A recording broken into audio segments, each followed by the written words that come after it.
Chapter 221. In the mansion of the three generations, Jiraiya, 3 generations, and Watergate were sitting at a small wooden table. Obviously, they were talking about some extremely important topics, because the three of them didn't look so good. So, Watergate's investigation proved that the organization that attacked Woodleaf was actually created by my disciples in the Rain Country. Jiraiya seemed to be a little sad, and his voice was very low. Yes, I wasn't sure about the identity of their leader. But when I met Nangongja on the road, combined with his description and some clues I found, I did point everything to Nagato and Conan, who were among the disciples that Sensei once accepted in the Rain Country. Watergate repeated everything he knew to 3 generations and Jiraiya, but Jiraiya still looked a little strange. Whether it was 3 generations or Watergate, they saw it clearly.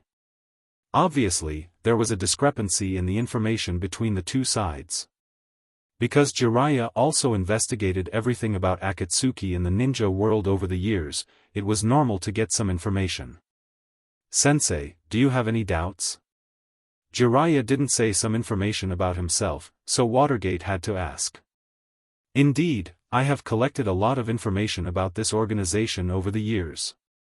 The name Akatsuki has a lot of information that matches what I have collected, but in my information, the one who controls the Akatsuki is not Nagato, and I don't even have the slightest bit of information about the red-haired boy.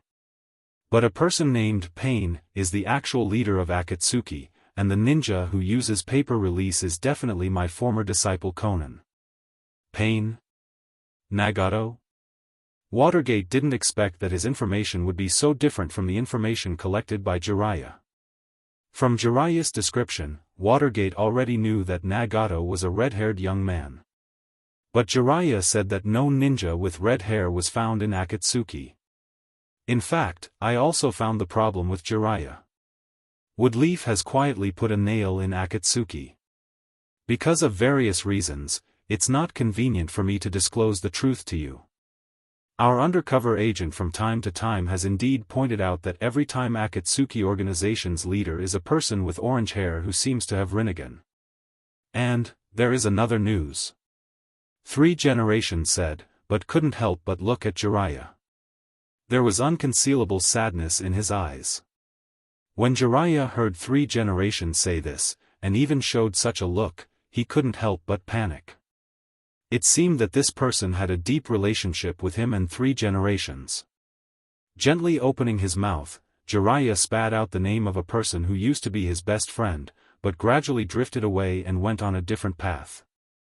Orochimaru, the Sandaime nodded silently, apparently also immersed in his memories. The child who was very enthusiastic about ninjutsu, the child with a cold face and a warm heart, was completely gone now. Only a lunatic who almost had a paranoid desire for immortality, and even crossed the bottom line again and again. Our undercover agent doesn't seem to get along very well with Orochimaru. There were a lot of fights between the two. But it's certain that Orochimaru won't leave Akatsuki in a short time, and he seems to have a very deep cooperation with Akatsuki. Although 3 generations didn't explain the specific content of the cooperation, but thinking about what Orochimaru did in the past, it naturally wasn't a good thing. It must have involved the lives of countless people, as well as the use of forbidden techniques. So what are we going to do with this Akatsuki? Watergate couldn't help but ask. His master and master were so immersed in the memories of the past that there was no way to solve the problem they were facing now. In any case, since Akatsuki has already attacked Nine Tails once, then naturally there will be a second time, and a third time. This is a major event related to the life of his wife and child. Watergate couldn't just ignore it. We still need to hold back for the time being, since Akatsuki has been silent for so many years. They must have a lot of plans, although we know some information about them. But such shallow information can't let us know their purpose. No matter how good a snake is at hiding, when the time comes, it will absolutely not hold back. We just need to strengthen the protection of Naruto, and at the same time, step up the investigation of them. We must hit them directly on their weak point. We can't give them a chance to reignite. Jiraiya was very calm and made his own conclusion. Jiraiya didn't know how many times he had seen a snake that didn't die, and it would hurt them. Killing them with one blow was the best action. Moreover, Woodleaf couldn't afford such a large-scale deployment of people. Because once a large-scale mobilization of ninjas, some of the contradictions within the village will completely erupt, and the loss will simply outweigh the gain. Now what Woodleaf needed most was to stabilize, gradually reconcile and solve some of its own contradictions, and then think about more things. This is the so-called internal stability must be stabilized first. But, Watergate still wanted to say something, but he was stopped by 3 generations. Jiraiya is right, Woodleaf is indeed not a good time to mobilize ninjas on a large scale. Akatsuki is indeed a threat, but they can't make Woodleaf fall into the trap of destruction. But once we act rashly and stimulate all the problems within the village, then Woodleaf will be in a lot of turmoil. Looking at 3 generations, and looking at his master, Watergate's originally hot heart instantly became a little cold. Sure enough. Now it's only his wife and children who are threatened, not the entire Woodleaf. Even if he is the Hokage of Woodleaf, there is no way to mobilize the power of the village to protect his wife and children. The reason why the Sandaime agreed to use part of his power to protect his wife and children was because he was his grand disciple. If he wasn't his disciple, he wouldn't even have such a protective force, right? This was the attitude that a superior should have, putting everything on a scale and weighing every ounce. As long as it is in his own interest and the interest of the village, what can't he give up? Chapter 222. Clang. The sound of metal clashing sounded in the courtyard of Nangongja's house, and a handful of dust flew in the courtyard. Sasuke shook his head and shook off the dust stuck on his head. But his eyes were extremely unwilling, because he could be said to have the upper hand. Well. Not bad, your strength has obviously increased a lot. Even if you fight against a Chunin, you may not necessarily lose, at least you can delay for a long time. And this is just you using the sword skills I taught you. If you can fully use the strange means that you have as a ninja and keep a calm heart, then defeating a Chunin is not impossible. Nangongja leaned on a wooden sword made of oak in his hand and looked at Sasuke with satisfaction. It's not the same. I'm using a long sword made of metal used by ninjas, and you're just using a wooden sword. Even so, I still haven't gained any particularly obvious advantage. Although Sasuke was not convinced before, after calming down a little, Sasuke found a huge gap between himself and Nangongja. The sword in his hand was made of metal specially provided by ninjas. If an iron sword collided with such a long sword, it would be directly cut in two in an instant. But looking at the long sword in his hand with a little gap on the blade, and then looking at Nangongja's oak sword, Sasuke clearly saw the gap between himself and Nangongja. I didn't let you use ninjutsu and Kekkei Genkai just now, so you didn't fully use your strength. If you really used these powers, I would have a lot of trouble just relying on sword skills. Yes, now Sasuke can use the Uchiha clan's Kekkei Genkai, Sharingan. From the beginning, when Itachi used genjutsu to recreate the scenes of his clansmen being slaughtered and his parents being ruthlessly deprived of their lives, Sasuke has been greatly stimulated and awakened the one-tomo form of Sharingan, but he has been subconsciously suppressing his own power. Nangongja has already noticed this power sleeping in Sasuke's body. For 3 years, Nangongja has not only taught Sasuke swordsmanship, but also helped Sasuke stabilize the power of his Sharingan. Of course, during this period, Nangongja also returned to the Lion Clan space more than once to ask Uchiha Fugaku about some information about training Sharingan. When Fugaku knew that this information was to train his youngest son, he naturally didn't hide it.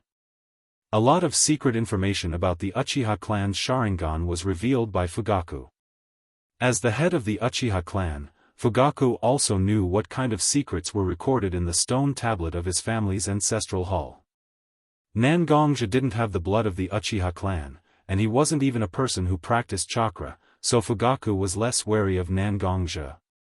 Although Nangongzhe lived a stable life in Woodleaf in the past 3 years, Danzo, as the leader of Root, didn't find trouble with Danzo. Occasionally, Nangongzhe would help the Hokage clan solve some difficult problems, and he got along well with Watergate and the 3 generations. Although Nangongzhe was a little surprised that Woodleaf didn't take any action against Akatsuki, these were some of Woodleaf's internal affairs after all. Nangongzhe was too lazy to care about them. The one who was really threatened by Akatsuki wasn't him, so why should he worry about Woodleaf? Well, today's training is over. You are not only a person who practices swordsmanship, but also a ninja. Ninja's ninjutsu is an advantage that can't be easily given up. You don't have the qualifications to practice internal force, so you can't practice sword chi that is most compatible with swordsmanship. So chakra is your most reliable means, and I'm also looking forward to whether you can combine chakra and swordsmanship in a more interesting way. Nangongzhe smiled, walked to the side of Sasuke, and gently stroked his hand on Sasuke's head.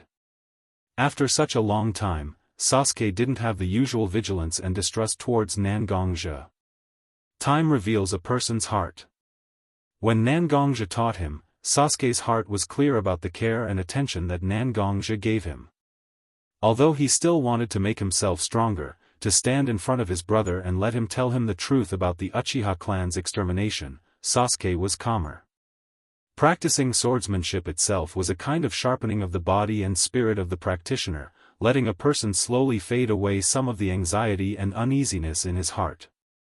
Although he was still very firm in his pursuit, it was difficult to be affected by external things, and he faced everything calmly. Although Nangongzhe never analyzed the details of the Uchiha clan's extermination with Sasuke, Sasuke also analyzed some of the details brought by himself. The Uchiha clan was able to suppress Woodleaf village. Naturally, they had their own strength advantage. Uchiha Itachi is indeed one of the strongest in the Uchiha clan, but that's all he's capable of. With such strength, it is too absurd to think that they can destroy a powerful clan like the Uchiha clan in such a short period of time. Perhaps Itachi used some shady means to destroy the Uchiha clan, but there are still many other things that he didn't do. Sasuke felt that the truth he had been diligently seeking was about to be placed in front of him. Whether it was Itachi who destroyed the Uchiha clan or not, as long as he could confront Itachi and hear more information about how Itachi destroyed the Uchiha clan, he could naturally get the answer he wanted to know. The more he said, the more loopholes would be exposed. His brother, the person who doted on him so much since childhood, the more Sasuke thought about it, the more he felt that everything was not so simple. In the matter of the Uchiha clan's destruction, it was likely that there were more hidden inside stories. If it was really Itachi who destroyed the Uchiha clan, then he would definitely let his brother pay the price he should pay. But if his brother did such a thing under any unavoidable coercion, or was forced to carry such a black pot, Sasuke would certainly not let the person behind the scenes have an easy time.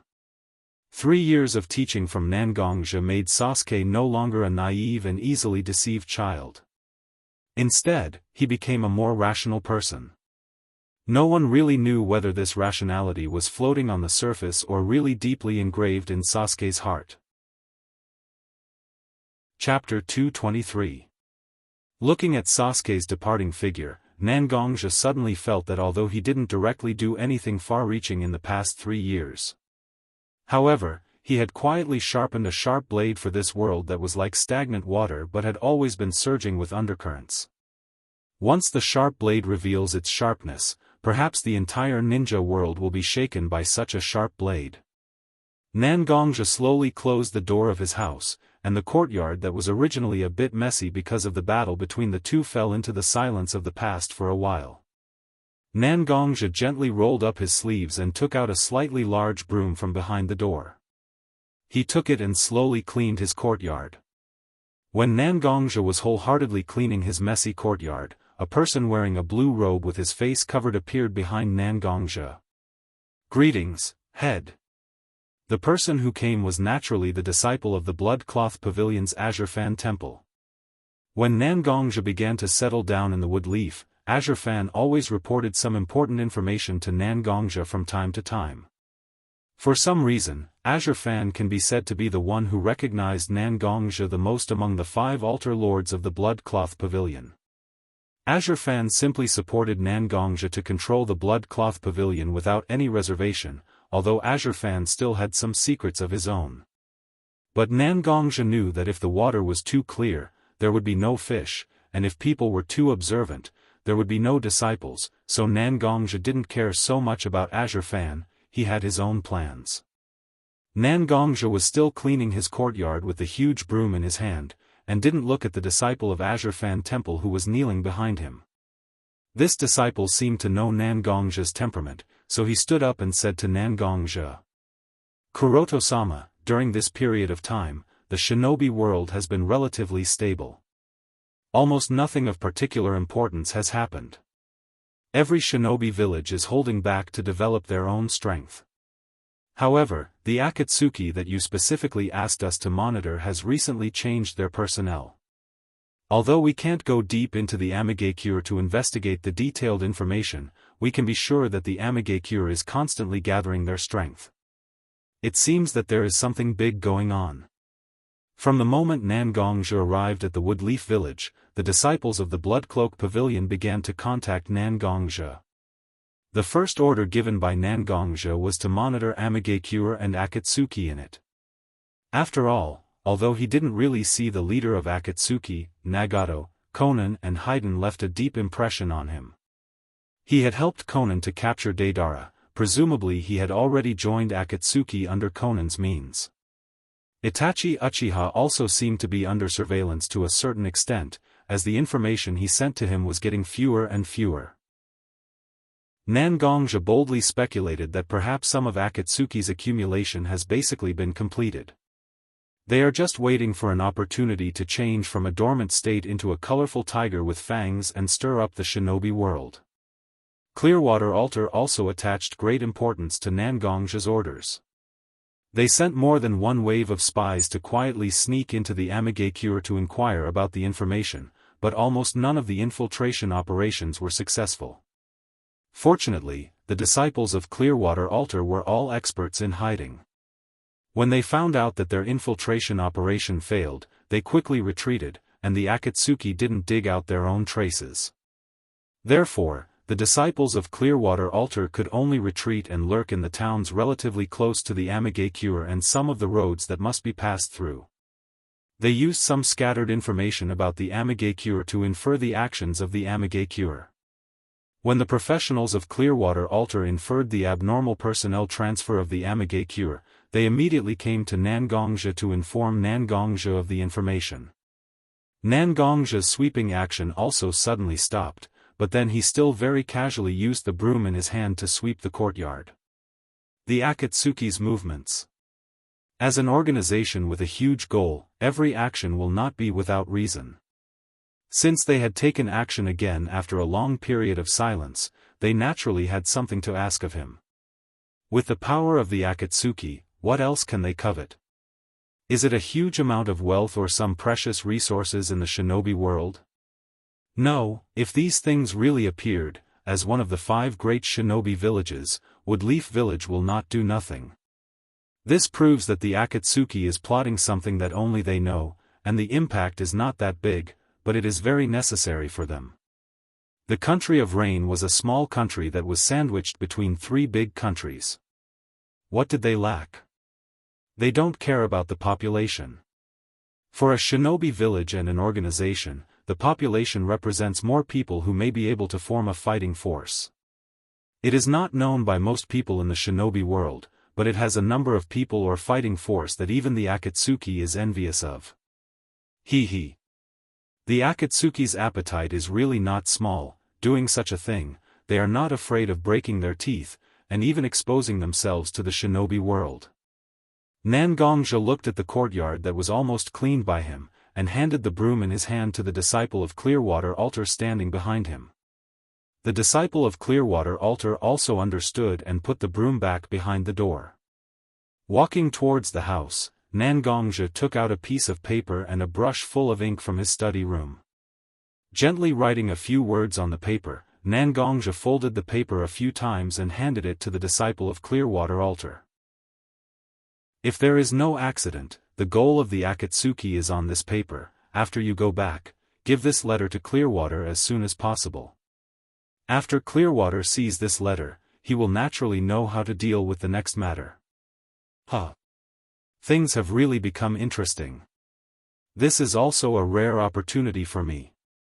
I have to make good use of it. Yes. Although the disciple of Clearwater Alter was somewhat strange about Nangong's reaction, and why was he so sure about his speculation? But as a disciple of Clearwater Alter, completing all the tasks assigned to him is the most important thing.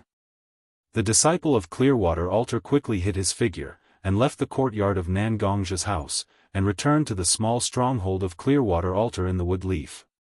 Soon, the letter written by Nangongja was already in the hands of the master of Clearwater Alter, namely Clearwater. Bai Shui coldly glanced at the urgent letter from Nangongja in his hand, then casually threw the letter into a burning furnace beside him. Worthy of being the person I chose, to be able to see through these things, he is more witty than those idiots. Since there is such a rare opportunity, if I don't grasp it well, wouldn't it be a pity? Chapter 224. In the meeting room of the Blood Cloth Pavilion, the 5 altar lords, who were the symbols of the Blood Cloth Pavilion's power center, were sitting quietly in front of their respective seats. Originally, there were 6 chairs here, and one of them was placed on the main seat. However, Nangongja had been in the Woodleaf Pavilion for 3 years. Unknowingly, the chair that belonged to Nangongja had been quietly taken away. Bai Shui. Why did you call all of us here in such a hurry? Do you have something important to tell us? Our Scarlet Flame altar has a lot of things to do recently. Don't drag me here just because of some insignificant matter. Seeing that the 5 altar masters had all arrived, Scarlet Flame said to Bai Shui Ru impatiently. As the 5 altar lords of the Blood Cloth Pavilion, they all had their own missions. Unless it was something important, they would not have time to gather together. That's natural. Bai Shui was very clear about Scarlet Flame's character. Normally, he would have taught this brood a lesson, but Bai Shui didn't do so. This kind of behavior caused the other altar masters to raise their spirits. This was because Bai Shui's behavior was indeed different from his usual self. The Jade Water altar itself was the intelligence department of the Blood Cloth Pavilion. They were the eyes and ears of the Blood Cloth Pavilion. A lot of important information had to be passed through the Jade Water altar's intelligence system. Only then would the other altar lords know about it. Seeing that everyone had quieted down, Bai Shui nodded secretly. She cleared her throat and distributed the stack of information next to her to the other altar lords. This is the information that our Jade Water altar has recently collected. Everyone, take a look carefully. The few altar masters also opened up the documents in front of them very seriously. They were like primary school students who were reading very seriously, almost word by word as they slowly read through the documents. In the entire meeting room, aside from the sound of everyone's breathing, there was only the sound of paper being flipped. After a while, the altar lords carefully read the information that was not too thick. I say, Bai Shui. Why do you take that brat's words so seriously? Isn't he just a nominal altar lord? He actually gave such a direct order to the Blood Cloth Pavilion. This brat thinks. Scarlet Flame said impatiently as he casually tossed the information in his hand onto the table. Nangongja was just a figurehead in the Blood Garment Pavilion. The management of the Blood Garment Pavilion could not interfere at all. Fortunately, this kid was quite tactful and hid in Konoha for the past 3 years. Otherwise, he didn't know what kind of person he would be after being bullied by some people in the Blood Cloak Pavilion. But he didn't expect this guy to be so restless even in Woodleaf Village. He even dared to directly order Clearwater Altar to monitor Amigekure's actions.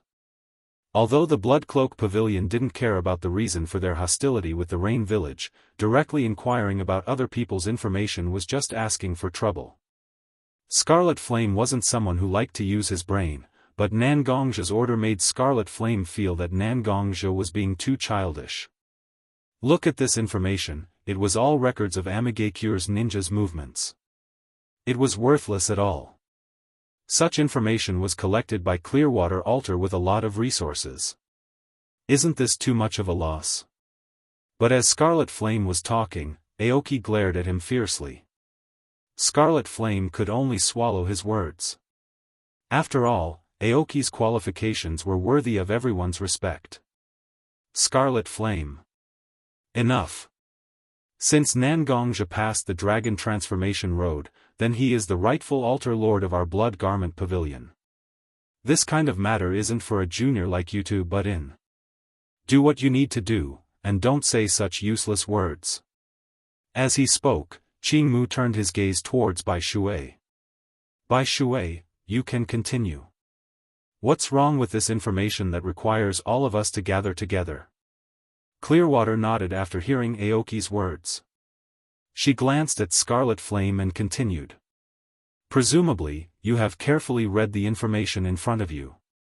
Most of them are records of Amagakure's personnel movements when Clearwater Altar was monitoring the Amagakure. The personnel movements before 3 months ago were some very ordinary records. Clearwater Altar directly removed these things. The information in front of you is all records of the Amagakure's personnel movements in the past 3 months. We obviously found something wrong with it. By comparing the number of people leaving the village and the number of people entering the village, we found that there is a huge difference between them. Just from our records, we can find that there are nearly 2,000 ninjas gathering outside the Amagakure. Even the 5 great ninja villages, as the biggest forces in the ninja world, would be very difficult for them to take out nearly 2,000 ninjas at once. But the Amagakure quietly put such a huge force in the ninja world. I think we should be vigilant against such behavior. When our first seat received this information, he also reminded us to pay more attention to it. After all, the actual ruler of the Amagakure is the Akatsuki. In the previous operation, the Akatsuki showed part of their power in front of our altar lord. They already have the strength to compete with us or even stronger than us. In fact, there are only a few forces that can make the Akatsuki gather such a huge force to fight against. The possibility of them using force against the 5 great ninja villages can be said to be very small, so we must be prepared. 2,000 ninjas. Those are ninjas, not ordinary soldiers. When such a force came out from Clearwater's mouth, the faces of several altar lords who were sitting in their seats changed. If such a force really attacked the Bloodrobe Pavilion, would the Bloodrobe Pavilion, whose strength was scattered, be able to withstand such a force? A big question mark appeared in everyone's heart. What we need now is to gather as much strength as possible for a rainy day. Finally, Clearwater made the final conclusion. Clearwater believes that it is necessary to gather all the forces that the Bloodrobe Pavilion can gather to face the threat from the Akatsuki. Chapter 225. When Bai Shui's words came out, the complexion of the other altar lords of Blood Cloth Pavilion, who hadn't been moved by Akatsuki's actions, immediately changed. Isn't this a bit too much? Hutu, who had always been simple and honest, was the first to speak. The strength of our Blood Cloth Pavilion is indeed very scattered, but that's because we have our own mission. We all need to obtain enough resources to maintain the existence of Blood Cloth Pavilion, money and other necessities, so we are scattered all over the ninja world. Now, because of some assumptions, we have to directly give up our operations all over the world. Isn't this a bit too much? The maintenance of an organization has never been a simple matter, and most of the manpower of Blood Cloth Pavilion is also scattered in some important resources and industries. Once these people are recalled, it means that they have to give up some of their own industries. Even if it's only a temporary suspension of operations, the loss caused by it is immeasurable, and no matter what, once they fall behind by a step, it won't be easy to catch up again. Moreover, the 5 altar lords were leading their own subaltars, and each of them had their own plans. If they really recalled their own personnel according to Bai Shui's suggestion, it will have a huge impact on each subaltar. On the contrary, Bai Shui altar itself obtains resources through intelligence and assassination, so it won't be affected that much. Not being stingy with using the darkest thoughts to speculate on everyone's words and suggestions was a trait that every superior should possess, wasn't it? Indeed, this is somewhat making a fuss over a minor issue. After hearing Hudu's words, Rui Jin also voiced his opinion. Even old man Aoki slowly nodded his head, and seemed to think that the words of Rui Jin and Hudu were actually very reasonable. I think that brat is harboring evil intentions. He wants to use such news to shrink or even reduce the strength in our hands, so that he can rightfully sit on his position as the head of the table. Seeing that all of them didn't agree with Bai Shui's proposal, for a while, Nangongzhe seemed to have been injected with chicken blood, and he splashed dirty water on Nangongzhe. However, a chill suddenly engulfed Scarlet Flame's entire body. Jade Water was currently looking at him with a slight smile. Her smile was like a flower, but her eyes were frighteningly cold. Scarlet Flame could only smile awkwardly and quickly shut his mouth. If he continued to shoot his mouth off like this, he was afraid that he would not be able to keep his life. It might feel good to talk big, but wasn't it more important to stay alive? Placing the documents in his hands on the table in the conference room, Bai Shui paused for a moment to tidy up the papers. He looked at the altar masters of the Blood Garment Pavilion, but his heart was filled with disappointment. Qi Yan was reckless, Ho Tu was stingy, Qing Mu Shoucheng, and Rui Jin were short-sighted. Could such an organization, such a group of leaders, really allow the Blood Garment Pavilion to continue? The Blood Garment Pavilion had reached a point where they had no choice but to change. However, the thoughts of this group of people were still unable to change. The Blood Garment Pavilion really needed a person with foresight, wisdom, and means to lead it. Since everyone has already made a decision, then I'm sure that no matter what I say, you won't necessarily listen. Everyone placed the interests of the Blood-clad Pavilion above the balance and made their own decisions. I have nothing to say. I only hope that everyone will remember their own choices. In the future, all the consequences will be your own. Everyone, please take care of yourselves. This is the Blood Garment Pavilion, not Qi Yan Pavilion, Rui Jin Pavilion, Qing Mu Pavilion, or Ho Tu Pavilion. We are an organization, not a loose alliance. It was clear that Bai Shui was truly enraged by everyone's attitude. Thus, he directly spat out such heart-wrenching words. Bai Shui, you, Qing Mu opened his mouth as if he wanted to say something to Bai Shui. However, just as he reached out his hand, Bai Shui directly walked to the door and slammed it shut. In fact, Bai Shui's heart was not that ruthless. If he really wanted to push Nangongzhe to the top, there was no need to reveal this information to the 5 altar masters. Even if he really wanted to reveal this information, he could have just skipped over it. There was no need to be so angry. However, Bai Shui still had a glimmer of hope in his heart. He hoped that he could preserve more of the Blood Garment Pavilion's strength through his own efforts. This was also the fundamental reason why the Jade Water Society had such a huge outburst from their usual calm and unperturbed attitude. He deeply loved the Blood Garment Pavilion. This place was like a pure land for Bai Shui. Bai Shui only hoped that there would never be any war to burn this place. But the threat of Akatsuki organization was so close, but no one was willing to open their eyes and clearly recognize the gap between them and other forces. Bai Shui had completely given up the last glimmer of hope in his heart. Since this was the case, let the enemy come. Use the swords in their hands, and use the blood and lives of countless disciples of Blood Garment Pavilion to wake up these people who were deceiving themselves. As he strode forward, Bai Shui's aquamarine robes fluttered in the wind as he walked. There was an unusual beauty in the coldness. How are the preparations?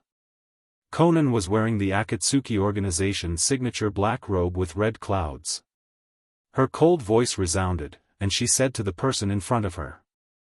The ninja of Akatsuki organization who was half kneeling in front of Conan cupped his hands and said, "Our forces have been assembled, and we can act at any time."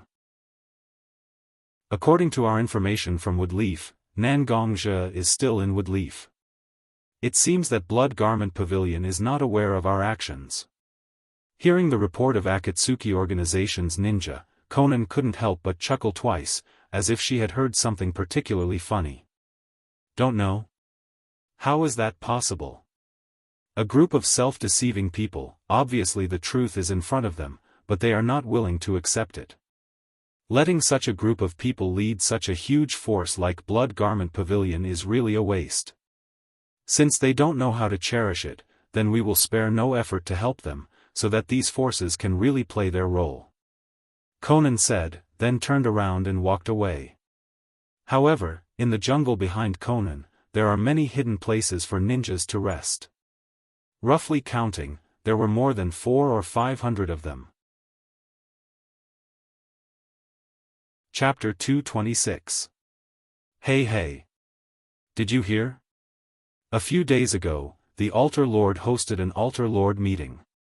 In the end, those Altar Lords somehow offended the Altar Lord. For the past few days, the Altar Lord has been cooped up in her room and hasn't come out at all. Even when Altar Lord Qingmu went to console the Altar Lord didn't open the door. 2 guards were chatting at the entrance of the Blood Garment Pavilion. Guarding the entrance was extremely boring. Moreover, this was the entrance of a hidden faction like the Blood Garment Pavilion. Normally, no one would come to visit. Among all the jobs that the Blood Garment Pavilion's disciples were responsible for, guarding the entrance was perhaps the most relaxing and boring job. When people had nothing to do, they would start gossiping about things that were out of their reach. As the Altar Lord of the Blood Garment Pavilion's Jade Water Altar, Bai Shui was one of the 5 core members of the Blood Garment Pavilion. Naturally, it was difficult for people to avoid gossiping about her. I've also heard that the Altar Lord has always been known to have a bad temper. However, as long as someone gives the Altar Lord a way out after she loses her temper, she'll usually be fine. I don't know what happened this time to make the Altar Lord so stubborn. Could it be? Before he could finish speaking, a slightly wretched smile appeared on the guard's face. This kind of expression that all men understood made the other guard understand and laugh together. When the 2 of them were immersed in their own fantasies, the sound of shoes stepping on the ground quietly sounded behind the 2 of them. Bai Shui wore aqua-green clothes and held a cyan whip in her hand. At this moment, she was smiling at the 2 guards who were gossiping about her. Sensing the indescribable cold feeling behind them, the 2 guards stiffly turned around and saw Bai Shui standing behind them. She was their highest leader. She had actually heard them gossiping about her behind her back. The 2 guards trembled under Bai Shui's smiling gaze. They half knelt on the ground and trembled as they said, "Greetings, Altar Lord Bai Shui." Huh. Hearing the greetings of the 2 guards, Bai Shui chuckled lightly, like a peony blossoming, brightening up half the world. If it was any other time, the 2 guards would have bragged to others after seeing such clear water. But now, the 2 could only tremble like quails. Didn't you guys laugh so happily whenever you mention me? Why are the 2 of you so scared when I'm smiling? Keep laughing, it's quite fun when you guys laugh. One of the guards looked at the other guard beside him and gave him a look, as if to say, "You started this topic, so you should solve it." The other guard's expression also changed. However, he was the one who was in the wrong in this matter. After glancing at Bai Shui's expression, he could only brace himself and speak. "Altar Master, you must be joking." The 2 of us didn't know the gravity of the situation. Because the job of guarding the door was really boring, we offended you while we were chatting. Please forgive us, Altar Master. The guard seemed to have some knowledge and spoke in a very organized manner. "Look, I've already apologized so seriously and explained the cause and effect of the matter to you clearly. As an Altar Master, you should still want to save face, right? Since there's a way out, then let's go down properly. This is the entrance of the Blood Cloth Pavilion. Once there's trouble, the 2 of us are just insignificant disciples of the Blood Cloth Pavilion. Bai Shui is the altar master of the blood cloth pavilion. At that time, who knows who will be the one to lose face? The guard felt that he was too smart. It was a pity that there was no one in the blood clothing pavilion who knew how to judge people. Otherwise, he would have already made a name for himself. Why would he need to be a miserable gatekeeper and welcome disciple? While the guard was still admiring himself, Bai Shui's face became gloomy. She was already in a bad mood after being rebuffed by the other 4 altar masters of the blood cloth pavilion. She was also very disappointed in the leaders of the blood cloth pavilion. Now that she was at the entrance, a gatekeeper disciple of the lowest level actually dared to play tricks on her. The upper echelons were stupid, but the lower echelons were very complacent and full of petty tricks. This blood cloth pavilion was really interesting. She had lived in the blood cloth pavilion for so many years, but she had not seen such things. It was really a dereliction of her duty. I asked you to laugh. Why are you explaining to me? Bai Shui's slightly cold words rushed into the gatekeeper disciple's ears. It's over. She had flattered the wrong horse. Not only did it not make Bai Shui feel better, but it also put her in an even more dangerous situation. There was no other way. Since Bai Shui asked them to laugh, they naturally had to laugh. Ha, ha, that kind of horse. Forcibly stifled laughter came out of the 2 people's mouths. Bai Shui was very upset when he heard this. This was the blood cloth pavilion, this was the blood cloth pavilion. Originally, Bai Shui wanted to properly discipline these 2 gatekeepers who did not know the severity of the matter. However, at this moment, she was not in the mood to do so. People often said that when a person was disappointed, they would not be willing to try anything. Perhaps Bai Shui's current mood towards the blood cloth pavilion was like this? It gently waved its sleeves, and the aqua-green sleeves fluttered in the air with the force of the water. It was as ethereal as the clouds in the sky. If its owner could have such a mood like it, it would be great. The conflict at the entrance quickly reached the ears of the 4 altar masters of the blood garment pavilion. When Qi Yan heard this, he only felt a burst of fear. At that time, if he had not stood on the side with the advantage in numbers, perhaps he would have been properly disciplined by Bai Shui. When Ho Tu heard this, he only scratched his head. The 2 gatekeepers were the ones who had been rude first. In that case, it was fine for Bai Shui to teach them a lesson. After all, they did not cause any harm. When Aoki heard this, he gently placed an old book in his hand on the table in front of him. He sighed slightly and didn't say anything. When Rui Jin heard this, he did not react at all. He still minded his own business and wiped the long sword in his hand. It was as if the long sword was the only thing he should pay attention to. Chapter 227. Bai Shui maintained a look of anger as he walked into his room. However, the moment Bai Shui entered the room, all the anger on his face disappeared. It was as if the anger had never existed in the first place. How is it? A man's voice came from Bai Shui's room. Nan Gongzhe's figure came out from behind a screen, and said to Bai Shui with a bit of ridicule. That's right, Nan Gongzhe was actually in the headquarters of Blood Cloth Pavilion at this moment.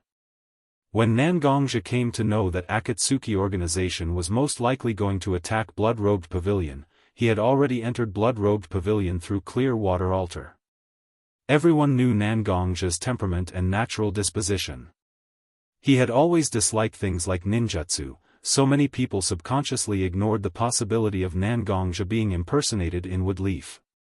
Nan Gongzhe took advantage of such a big blind spot, and made Nan Gongro temporarily come out from Lion Clan's different space and enter Woodleaf. Nan Gongro could use ninjutsu, not to mention transformation jutsu, this kind of low-level ninjutsu, she could easily use it. Nan Gongzhe and Nan Gongro had lived together for so many years, so they knew each other's small habits and small movements very well. Making Nan Gongro dress up as Nan Gongzhe to confuse other people's line of sight was really not difficult. This simple trick of stealing the sky and swapping the sun actually deceived everyone. This was very interesting. Bai Shui shook her head and said with a bit of disappointment, "It's still the same. It's still the same." The people of the Blood Garment Pavilion all closed their eyes and ears, unwilling to accept the fact that they had become the prey of others. They are still minding their own business and playing very happily. They didn't take my warning to heart. Even though I've been deliberately throwing tantrums these past 2 days and finding fault with them from time to time, the people of Blood Garment Pavilion still haven't come to their senses. It seems that bloodshed is unavoidable this time. In fact, Nangongzhe had already guessed the reaction of the blood-robed pavilion. Such a hidden force naturally couldn't be compared to some of the forces in the shinobi world.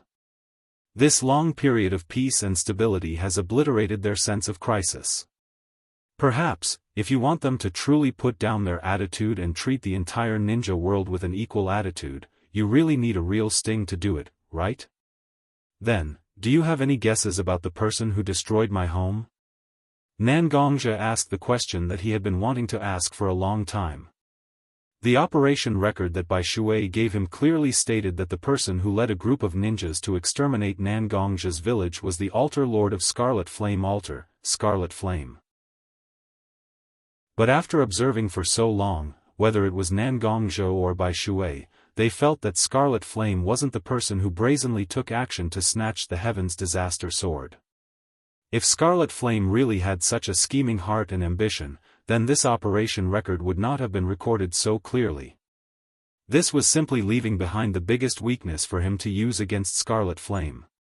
Therefore, for the past 3 years, Nangongzhe and Bai Shui have been searching inside Blood Cloth Pavilion to find out who instigated Scarlet Flame to do such a crazy act. Although I didn't directly determine the target, it still made me set my eyes on 2 people. The one who can instigate Scarlet Flame must be one of the 5 Altar Lords of Blood Cloth Pavilion. I and Scarlet Flame can be excluded for the time being. Aoki is already very old. Even when the village was massacred, Aoki was already old, so there is no motive for him to take the risk to snatch the Heaven's Disaster Sword at such an age. So only Ho-Tu and Rui Jin are the most suspicious. These 2 people are very low-key. Even if I have worked with them for many years, I still haven't seen their true faces. Maybe we still have to wait for Blood Cloth Pavilion to be attacked by Akatsuki organization, and see who will reveal the truth. Ho-Tu had always been simple and honest, and Rui Jin was also extremely low-key outside of battle. They were completely different from Scarlet Flame, so people simply couldn't see the real intention of these 2 people. Nangongzhe had already told Bai Shui before that Akatsuki organization had wanted to win him over. So the one among the 5 Altar Lords who had disloyal intentions would absolutely not let go of such an opportunity. As long as there was a suitable opportunity, he would certainly reveal the truth. This was the time for Nangongzhe to clean up Blood Cloth Pavilion and truly take charge of Blood Cloth Pavilion. Fortunately, Big Sister has always taken care of me. Otherwise, I would really be blind in this blood clothing pavilion. Nangongzhe actually called Bai Shui sister, but it wasn't a big deal. The expression on their faces made people feel that all of this was natural. As we have said before, in Blood Cloth Pavilion, once one inherits the position of Altar Lord, he will change his name, and the name of the Altar Lord will be his own name. Bai Shui was not a native disciple of Blood Cloth Pavilion. There were still many internal energy cultivation inheritances scattered in the ninja world outside Blood Cloth Pavilion. Bai Shui was originally chosen by the previous Altar Lord of Bai Shui Altar because of her talent, and was accepted as a disciple, and then naturally inherited the position of Altar Lord of Bai Shui Altar. Many people did not know that this Altar Lord of Bai Shui Altar of Blood Cloth Pavilion, before inheriting the position of Altar Lord, her surname was Nangong. According to seniority, Bai Shui was the sister of Nangongzhe and Nangongro. It's nothing, although you and I are not related by blood. But you have inherited the mantle of the old man, and have been protecting my sister, so you are one of us. There is nothing to hesitate about helping you. I only hope that you can be more outstanding, and make the old man's sacrifice worth it. All the fog had been quietly lifted at this moment. Why was Bai Shui so clear about the matter of Nangongzhe's village being massacred? Why was Bai Shui so active in showing goodwill to Nangongzhe as an altar lord when Nangongzhe had just inherited the position of Bloodcloth Pavilion's head? Why was Bai Shui willing to listen to Nangongzhe's orders when the 5 altar lords of Bloodcloth Pavilion had decided to make Nangongzhe a mere figurehead? Everything was because Bai Shui and Nangong Ro were blood relatives. When Nangong Ro's grandfather and Nangong Ro were being chased and attacked, Bai Shui did not know, but when she understood the reason, she quietly kept everything in her heart. When Nangongzhe became the head, Bai Shui naturally stood up to support Nangongzhe, who had a deep relationship with her. When the relationship between the two was made clear, they were bound together for good or ill. If Nangongzhe could become stronger and more powerful, it would be of great significance to Bai Shui. Chapter 228. Outside the gate of the blood-robed pavilion, there was a huge forest. The huge forest was the best defensive place for the blood-robed pavilion. For generations, the blood-robed pavilion had actively arranged various lines of defense and defensive facilities in the forest, and there were many open and hidden sentries. These were all built by the blood-robed pavilion for basic defense, but in recent years, the members of the blood-robed pavilion had gradually dispersed, leaving only Aoki altar and a small number of the other 4-5 elements altars in the headquarters of the blood-robed pavilion. With so many lines of defense and so many sentries, there were not enough people to guard them, resulting in less than 1 out of 10 places that still played a role. And on this day, the few sentries of the blood-robed pavilion were attacked by the enemy. Report. Our personnel have arrived at the designated location. The sentries of the blood-robed pavilion have been monitored by our personnel. A person wearing the uniform of the Akatsuki organization suddenly appeared in the big tent where the Akatsuki organization attacked the blood-robed pavilion. In every war, the first thing to do is to eliminate the eyes and ears of the opponent. The sentries of the blood-robed pavilion in the forest were the eyes and ears of the blood-robed pavilion. When Conan led the members of the Akatsuki organization to the forest in front of the gate of the blood-robed pavilion, she made great efforts to find the sentries of the blood-robed pavilion. This time, Zetsu, Deidara, and Sasori came with Conan to the blood-robed pavilion.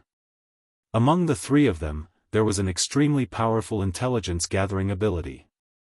Deidara's explosive clay had excellent power in a group battle.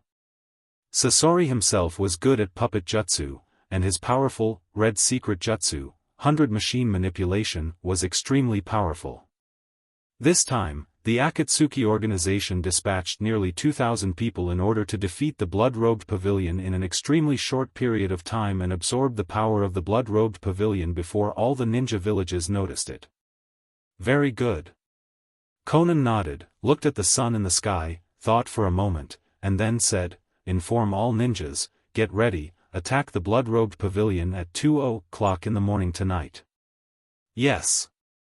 The ninjas of the Akatsuki organization responded and then left the tent. Conan also turned her gaze to Sasori and Deidara, who were also standing in the big tent.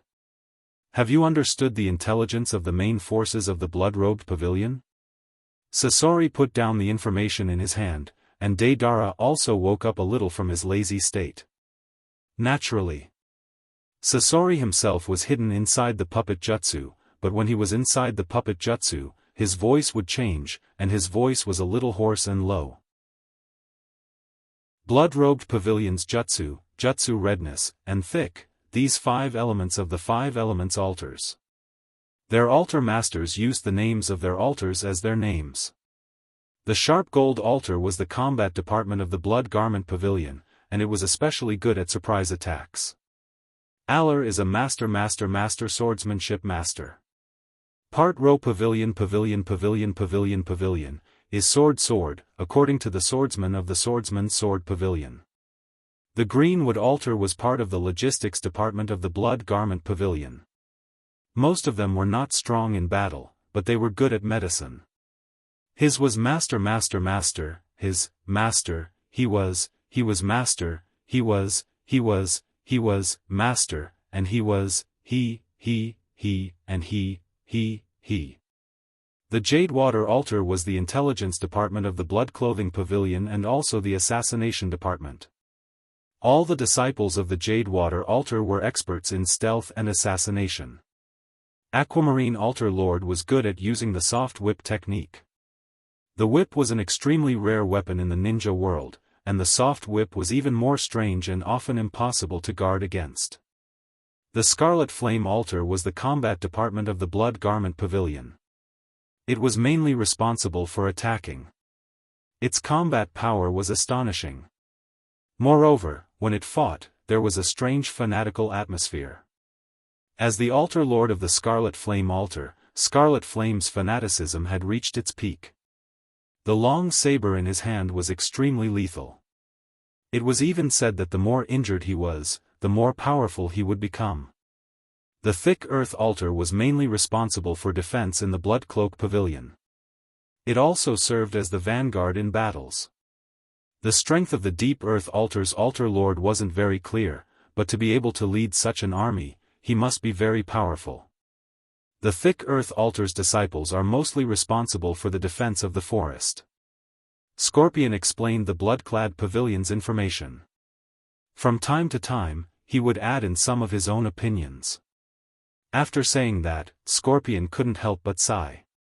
These people are all good materials for making puppets. Unlike ninjas who rely on chakra, the disciples of the Blood Cloak Pavilion were all people who cultivated internal energy. Their bodies were extremely strong. For Scorpion, these disciples of the Blood Cloak Pavilion were indeed the best materials for making his own eternal art. Deidara curled his lips and said with a slight sigh and sarcasm. This Blood Cloak Pavilion dared to claim to be a hidden force. Just like that, we were able to get a clear picture of him. What a waste. Could it be that we have planted our own people in the Blood Clothing Pavilion to obtain such detailed information? As soon as Deidara's words came out, Conan and Scorpion turned their eyes to Deidara. That kind of look was clearly as if their idiot suddenly became enlightened and used his brain. They were very pleased. Hey. What's with that look? Although I don't know what you are thinking, it must be something very rude. Don't look at me like that, be careful of this uncle giving you an artistic explosion. Sure enough, his idiot was still an idiot. Only eternity is true art. Explosions like yours are simply unorthodox and unorthodox. Scorpion began to talk about his own artistic views with Deidara. After 3 years of run-in, the relationship between Scorpion and Deidara was still as incompatible as ever. Every time Deidara began to talk about his own explosion art, Scorpion would satirize that Deidara's art was not real art at all. Only his art of making living people into puppets was real art. Scorpion, you bastard. Believe it or not, this uncle will let you have a good taste of the power of this uncle's cute little spider explosion, and let you really understand what art is. You can try. Scorpion's voice was still low and hoarse, making people feel very uncomfortable. Conan also subconsciously pressed her hand on her forehead. It seemed that she also regretted bringing a pair of clowns like Deidara and Scorpion to such an important operation. Chapter 229. In fact, bringing Sasori and Deidara to such an operation was really a helpless move. Not long ago, Itachi and Orochimaru, who didn't see eye to eye with each other, had a fierce fight with each other. After that, no one knew what Orochimaru was thinking. He actually directly took off the uniform of Akatsuki and defected from the organization. This was the first time since the establishment of Akatsuki that a senior member defected from the organization. After this incident, Pain had to leave Akatsuki to pursue Orochimaru, because Orochimaru was responsible for a lot of confidential research tasks of Akatsuki. Such information was naturally taken away by Orochimaru when he left. Such a person must not be easily let go, otherwise, where would the dignity of Akatsuki be placed? Therefore, Itachi Uchiha, Kisame, and Pain, who were supposed to attack Blood-Clothed Pavilion with Zetsu and Conan, went to chase Orochimaru. But ninjas have been assembled, and such a laborious operation can't be abandoned. Therefore, Conan could only take Sasori and Deidara as backup forces to attack Blood-Clothed Pavilion. Of course, Sasori and Deidara were not randomly chosen. Since Akatsuki had the information of Blood-Clothed Pavilion, they have been making plans to annex it. People who practice internal force do have slightly higher combat power than ninjas of the same level, but most of them are straightforward and don't have the ability to attack a group. Therefore, Sasori and Deidara are naturally the best choices as AoE attackers. Not to mention Deidara's aerial combat ability and Sasori's strange puppet manipulation method. Time passed quietly, and in the blink of an eye, it was already the sun setting in the west and the moon rising in the east. The bright moon was hanging in the sky, naturally exuding a slightly cold light. Late at night, a breeze blew through the forest from time to time, bringing the smell of grass into people's nostrils. It wasn't that exciting. Instead, it made people feel especially tired and sleepy. They wanted to sleep to get rid of the tiredness in their bodies. In a secret post of Blood-Clothed Pavilion, there were 4 disciples of Blood-Clothed Pavilion who were responsible for keeping watch at night. Blood-Clothed Pavilion has always been very stable, and no one dares to break in, so the job of keeping watch at night gradually became a means of punishment for disobedient disciples. Among the 4, one of them was quite old. He was the leader of the group when they were on night watch. The older disciple was from the deep earth altar of the Blood-Cloak Pavilion. The other 3 disciples were from different 5 elemental altars. Due to some mistakes, they were punished to be on night watch here. Looking at the youngest disciple of the Blood-Clothing Pavilion, who was nestled in the corner, who looked dizzy and could no longer stay up, the older disciple of the thick earth altar smiled. His child was about the same age as this young disciple. Looking at this young disciple, the deep earth altar's disciple could not help but think of his wife and child who lived in the Blood Garment Pavilion's headquarters. As for the remaining 2 Blood Garment Pavilion disciples, they were squatting together and playing some card game. Occasionally, one of them would be very excited after winning, while the one who lost would be very unwilling to give up and would clamor for another round. The night, especially in such a quiet forest, was always very long. Even the deep earth altar's night watcher couldn't take it anymore. He gently closed his eyes, intending to take a nap for a while. Accompanied by the noise of the 2 Blood-Cloak Pavilion disciples, the older disciple of the deep earth altar slowly fell asleep.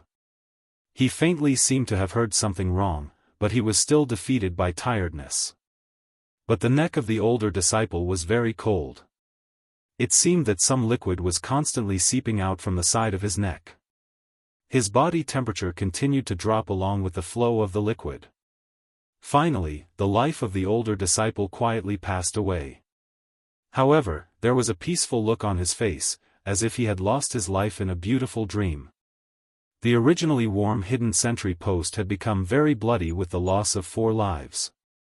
The blood all over the ground seemed to prove that these 4 lives had left a little mark in this world. The people of Akatsuki organization were standing outside the door of the hidden sentry post. Their leader gently lifted a paper crane in his hand, then injected a little chakra into the paper crane to activate the transcribe technique. After that, the paper crane slowly flew towards the big tent of Akatsuki organization. Looking back at the house of the hidden sentry post, he very contemptuously said, "Such an organization, such a group of people, we actually need to mobilize so much power to subdue them. If you ask me, it would be better to let all of our senior members come to the entrance of this Blood Robe Pavilion, and let out their imposing manner, then this group of Blood Robe Pavilion's soft-feet shrimps might directly kowtow, and cry and shout to join our Akatsuki organization." After hearing such words, other people of Akatsuki organization also laughed. Originally, they all thought that this Blood-Cloak Pavilion must be the strongest enemy they had ever encountered. But when they attacked the hidden sentry post tonight, they discovered that the quality of these Blood-Cloak Pavilion people was really bad. As the night watchmen, they actually didn't have any vigilance, 2 people slept and 2 people played.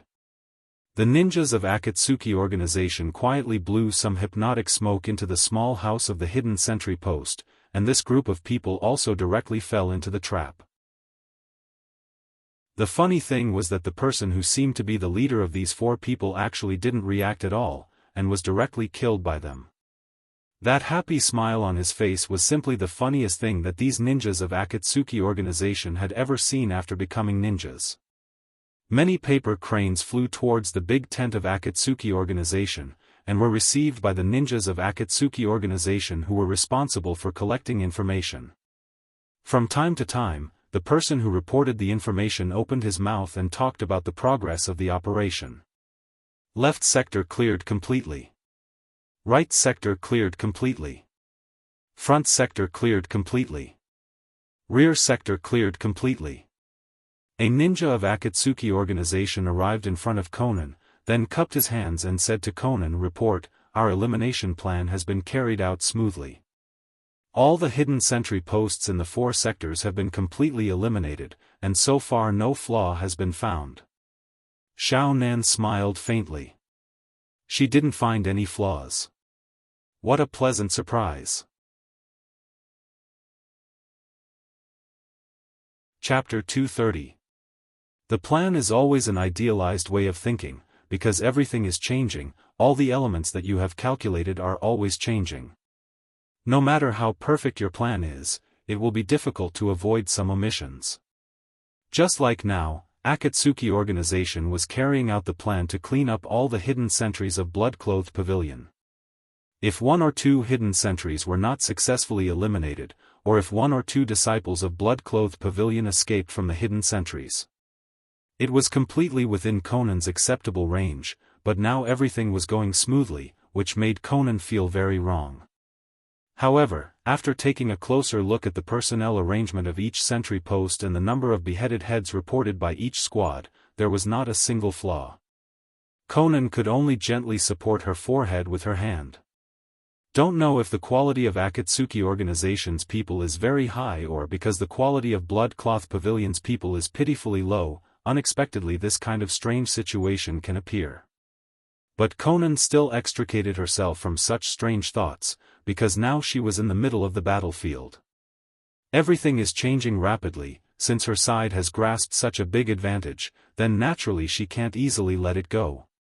He waved his sleeves and expelled all the messy thoughts from his mind. Conan's face was cold, and her temperament was like that of an ice queen, as she lightly opened her red lips. Inform Jade Maiden and Azure Dragon, the plan is advanced. Now take your subordinates to the headquarters of Blood-Cloth Pavilion, and begin to slowly nibble away at Blood-Cloth Pavilion. From outside to inside, slowly wear down the strength of Blood-Cloth Pavilion, try not to expose your existence. If you are exposed, it doesn't matter, I will always be in the rear.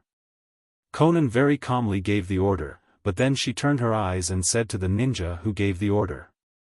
Especially tell Jade Maiden to keep a close watch on Azure Dragon, don't let him casually use his explosive clay, the impact is really too big. After our side is exposed, then allow Azure Dragon to fully use his explosive clay. Azure Dragon was Daidara's code name, and Jade Maiden was Sasori's code name. In such an official operation, she still had to call each member by their code name. Conan's impression of Daidara was really not so good, so she can't let Daidara directly use his art in a moment of hot-bloodedness. That will make things more complicated, so Conan told her people to let Sasori keep a close watch on Daidara. Conan's order was also quickly conveyed to Daidara and Sasori, who have been preparing for war. Although the two of them were a little puzzled about the advance implementation of the plan, since the order has been issued, then naturally they will comply with it. Although Daidara and Sasori are nominally the commanders of the battle, but in fact, both of them are pure ninjas. In such a large-scale battle, they really don't have any talent for commanding the battle, so in fact, there are specialized people in charge of commanding the combat ninjas of Akatsuki organization, and Daidara and Sasori are more like people who assist from the side. Daidara's of blood of his hands, hands of Daidara's of his hands, and white explosive clays of his hands, of blood of his hands, palms of his mouth. After a while, the clay has turned into the shape of a giant bird.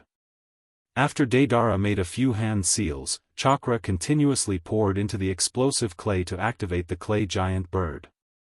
Sasori, let's go, let's use facts to prove whose art is more gorgeous and colorful.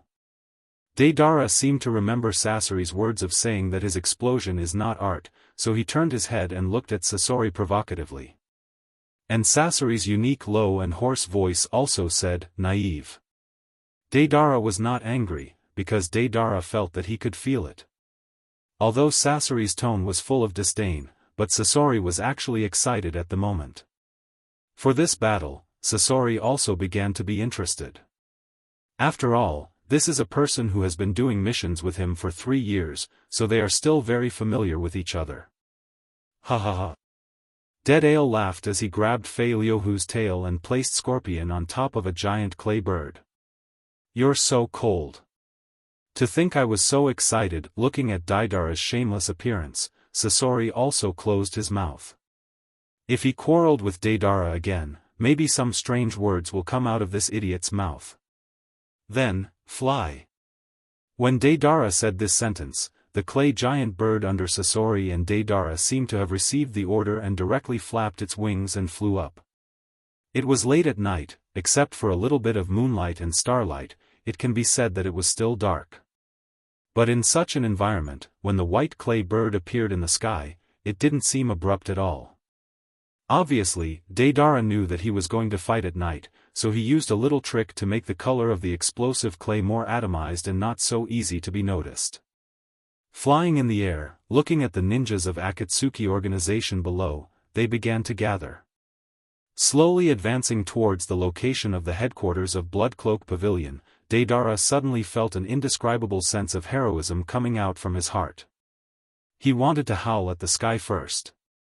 Seeing Daedara's strange look, Sasori also followed Daedara's gaze and looked at his body. Although there was the obstruction of the woods, with Sasori's eyesight, he could easily see the ninjas of Akatsuki organization moving forward in the woods. That kind of crowded scene, that kind of feeling with iron blood and murderous aura, it really makes it difficult for any man to suppress the hot-bloodedness in his heart to participate. But, it's a pity. Sasori is not a human. Although he has a human heart as his power core, but because his body was transformed into a puppet, Sasori seems to have unconsciously lost some human characteristics. In the face of many things, Sasori will feel that his emotional fluctuations seem to be a little too thin. This is a good thing for his eternal art research, Sasori told himself again and again. However, Scorpio couldn't help but bicker with Dead Ale, who looked a little chinibu and a little silly. Perhaps this is the reason why Sasori subconsciously wants to maintain the attitude of a human. Chapter 231. Most of the disciples of Greenwood Altar were left behind to guard the headquarters of Blood Robe Pavilion, and only a few disciples of other altars were left behind to guard the headquarters of Blood Robe Pavilion. Most of these people were too young or too old and didn't have much fighting strength. But this couldn't dispel Akatsuki organization's plan to attack Blood Robe Pavilion, because now all the altars of Blood Robe Pavilion were already gathered in the headquarters of Blood Robe Pavilion. Once Akatsuki organization captured the headquarters of Blood Robe Pavilion, then it would be equivalent to capturing the entire spiritual belief of Blood Robe Pavilion. When those disciples of Blood Robed Pavilion lost their effective command, coupled with the assistance of the people of Blood Robed Pavilion who supported Akatsuki organization to enter Blood Robed Pavilion, it wouldn't be difficult to control the entire Blood Robed Pavilion. A tall Nepenthes plant slowly emerged behind Conan, and Ju's extremely recognizable face was also revealed from the Nepenthes plant. Notify all the members who are planning to attack Blood Robe Pavilion. Start the attack now. Conan glanced at the moon in the sky, and judged the current time. Now was the time when most people were sleeping, and even if some people weren't sleeping, their mental state had already fallen to a low point. Once someone invaded, and the speed of invasion was extremely fast, then their reaction speed would be greatly weakened. This was a good opportunity to weaken the strength of Blood Robe Pavilion, so Conan naturally had to grasp it. Ju, are you sure you don't want to participate in the operation? After issuing the order, Ju was just about to enter the ground again, when Conan couldn't help but ask. As White Tiger, you should know my situation. I am not good at fighting people. I am still responsible for passing on information. Spying on the enemy's situation is better. Ju's tone was slightly frivolous, and when it reached the ears of people, it always made people slightly uncomfortable in their heart. It could be said that Ju had joined Akatsuki organization relatively early, but Conan felt as if she had never seen through such a person. That feeling of vigilance and suspicion had never been eliminated in Conan's heart. Oh? Is that so? Since you don't want to fight, there's no harm. In any case, the outcome of this war is already decided. Just do your job well. Hearing Ju's refusal, Conan didn't seem to take it to heart. It was as if the proposal just a moment ago was just casually said. Since Ju was unwilling, then there was nothing wrong with it. Hearing Conan's words, the corners of Ju's mouth raised to form a strange smile. If others saw that black face, then maybe because of such a strange smile, it would leave a shadow. The Nepenthes once again integrated into the ground. Obviously, Zetsu had already left to convey Conan's attack order to all the Akatsuki's ninjas who were responsible for the frontline command. The Blood Robe Pavilion's buildings were in a circle. In the outermost circle's pavilion, the Robe Pavilion's palace, Pavilion's disciples. Pavilion, blood. Relying on the quality of the ninjas of Akatsuki organization, as well as their unintentional actions, Akatsuki organization very quickly and quietly sneaked into the encampment of Bloodcloak Pavilion. Quietly begin. Obviously, there was no sound of fighting, but there was still a faint smell of blood spreading all around. Although the 4 altar lords of Bloodrobe Pavilion didn't agree with Bishue's proposal, but such a matter still occupied a certain position in their hearts, so they still maintained the most basic vigilance. Although the smell of blood was very weak, Akatsuki's people were also very careful when they started. But in the end, the loss of life couldn't be easily covered up. Who dares to commit murder in my Bloodrobe Pavilion? A slightly rough voice suddenly resounded in the silent night, and the one who spoke was Scarlet Flame, Altar Lord of Bloodrobe Pavilion. As a person who often faced battles, Scarlet Flame was more sensitive to the smell of blood than others. TSK. Sure enough, we were discovered. But fortunately, our results are not small. Hearing Scarlet Flame's roar, Deidara secretly smacked his lips. But soon Deidara's face revealed a fanatical smile. So what if they found out? Sasori has been staring at me, not letting me show off my outstanding art to this group of Bloodrobe Pavilion country bumpkins. Isn't this the right time? Before this, Akatsuki's ninjas had almost destroyed 1/10 of Bloodrobe Pavilion's buildings. Although there weren't many high-level combatants among them, they still had enough battle results. Sure enough, the battle should be more intense. Quietly wiping out all the enemies like this is really not my way of doing things. I want to perfectly show this group of Bloodrobe Pavilion country bumpkins my art. On Deidara's face, the smile became more and more crazy. He glanced at Sasori, who was on top of the clay giant bird next to him, but found that Sasori had already jumped down from the clay giant bird without him knowing. At this moment, Sasori was constantly falling from mid-air. He didn't know when Sasori had transformed a part of Philyu. From the shoulder blade of Philyu, a pair of wings actually extended. Although it couldn't make Philyu fly in the air, but it greatly reduced the falling speed of Philyu, playing the role of a parachute. Sasori, this guy actually sneaked away. Seeing that Sasori had secretly jumped down from the clay giant bird, Deidara felt that he couldn't do nothing. He put his hand into the cloth bag on his waist, and the explosive clay in the cloth bag was constantly swallowed by the mouth in his palm. Sensing the mouth in his palm, he estimated that the explosive clay was almost ready. Deidara opened his hands and stretched them in front of his body. The mouth in his palm constantly spat out small birds made of explosive clay. After each small bird was spat out by the mouth, it continued to fly forward. The clay giant bird that Sasori had been sitting on was like a leader, leading countless small birds to the battlefield below. Qi Yan's roar caused the countless disciples of the blood-clothing pavilion to react, and the situation on the battlefield gradually became more and more anxious. Small birds continued to fly into the crowd, and the sound of explosions was endless. Chapter 232. Who dares to invade my blood-robed pavilion? Aoki was also awakened by the sounds of battle outside his door. He hadn't experienced such a large-scale battle for a long time. Most of the people in the headquarters of Blood-Robed Pavilion were disciples of Aoki Altar, and he had watched them grow up.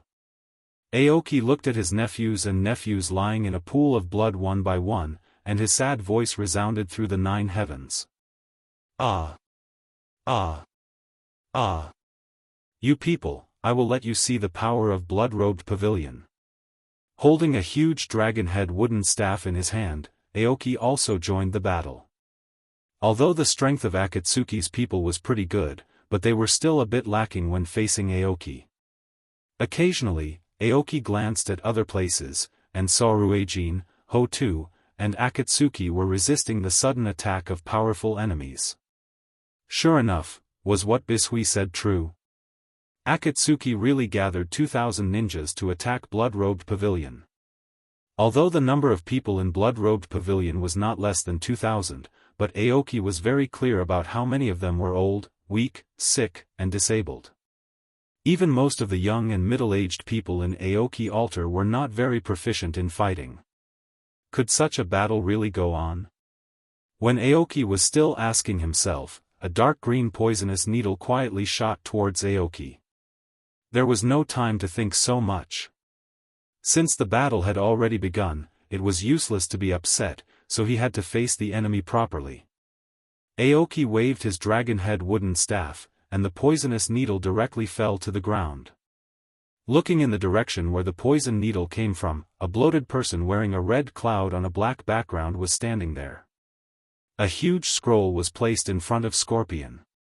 Scorpion, who was hiding in Filiuhu, made a hand seal and released the puppets he had sealed in the scroll. A rough count revealed that there were over 100 of these puppets. Strands of chakra condensed into chakra threads connected to each of the puppets, and one by one, the puppets began to attack the people near Sasori with their sharp weapons all over their body. Puppeteer? Qing Mu was very old and could be considered to be very knowledgeable. Although there weren't many puppeteers in Sunagakure, Aoki had seen some of them. An ordinary puppeteer could control 3 or 4 puppets at the same time, and that was already not bad. However, the puppet master in front of him was able to control hundreds of puppets with ease as if they were his own limbs. Such a person. A piece of information kept flashing in Aoki's mind.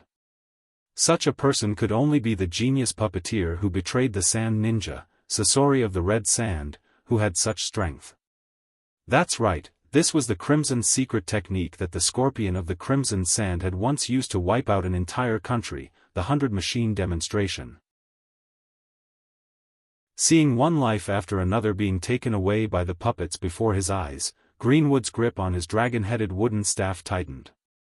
The inner strength in his body surged, and with a shake of his ankle, he shot towards the Red Sand Scorpion like an arrow. Sasori obviously didn't expect that Aoki's old and decayed body could burst out such a powerful force in an instant. In the blink of an eye, Aoki was already in front of Sasori. He raised his dragon-headed wooden staff high and smashed it with great force towards Sasori. Sasori hurriedly controlled Hiryu to use his tail to block the attack. The moment the dragon-headed wooden staff and the tail collided, the sound of metal and stone colliding was heard. Sasori didn't know what material the tail was made of, but it was extraordinarily strong.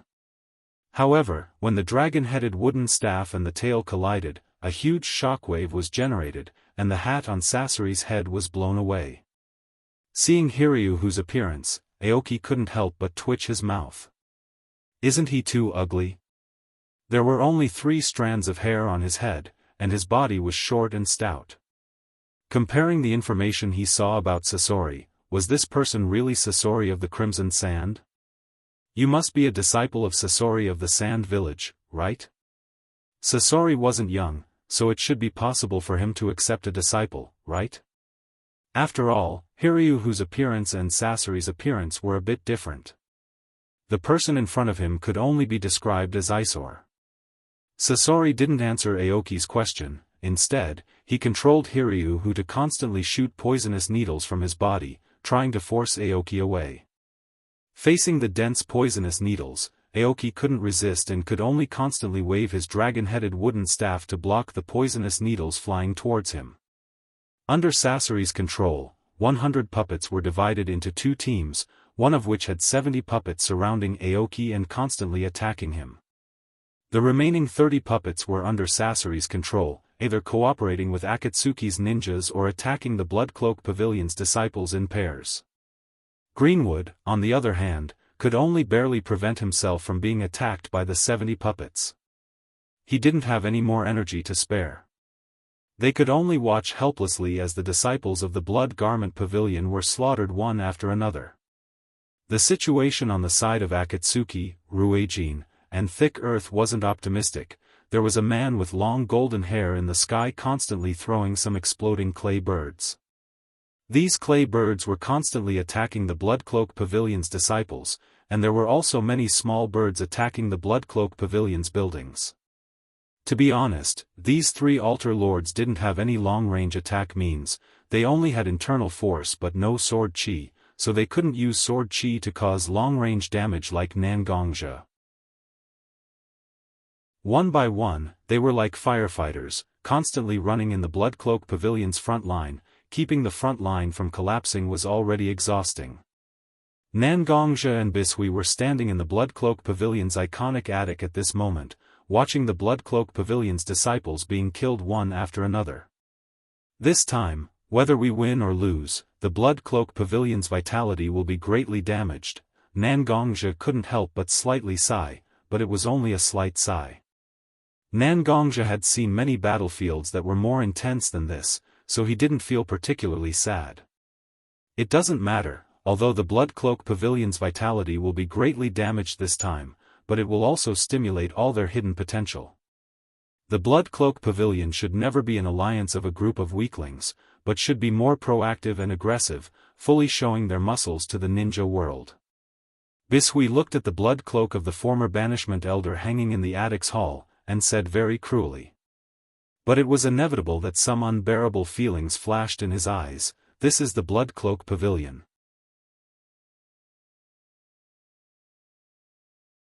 Chapter 233. The sounds of killing and the final roars of life could be heard.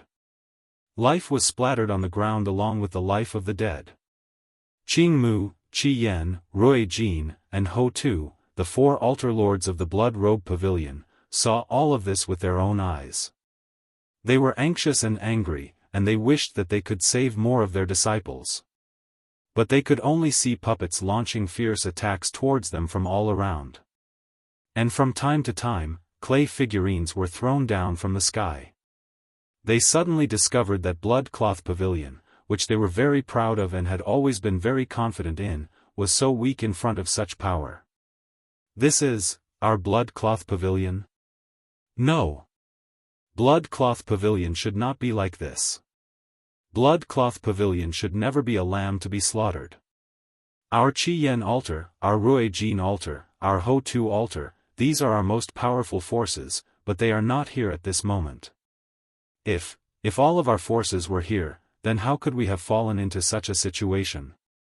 I regret it. If they had really listened to Bai Shui's suggestion, then Blood Cloth Pavilion would not be in such a passive situation at this moment. We are still a group of proud tigers and leopards, we are definitely not such lambs. Bai Shui had not appeared from beginning to end, and everyone knew that Bai Shui was inside Blood Cloth Pavilion. But perhaps it was because she was hurt too much? Bai Shui had not shown her figure. This is also good. At least if all 4 altar masters of 5 elements altar were to die here, then there would be one person who could command the overall situation, so that Blood Cloth Pavilion would not fall into the most dangerous situation. Qing Mu was thinking like this, and other 3 altar masters were also thinking like this. Because in this situation, even if Bai Shui really appeared, she would not be able to do much. No matter how proficient she was in using whip, how could she fight against dozens of fearless puppets who were besieging her, and how could she fight against enemies who were hovering in the sky? But Blood Cloth Pavilion had already lost a lot of people, and the number of dead and seriously injured people had already reached the level of 60%. But at this time, all the people of Akatsuki organization unexpectedly began to slowly withdraw from the battlefield. Quick, quick, quick! Everyone, rescue the injured people around you as soon as possible.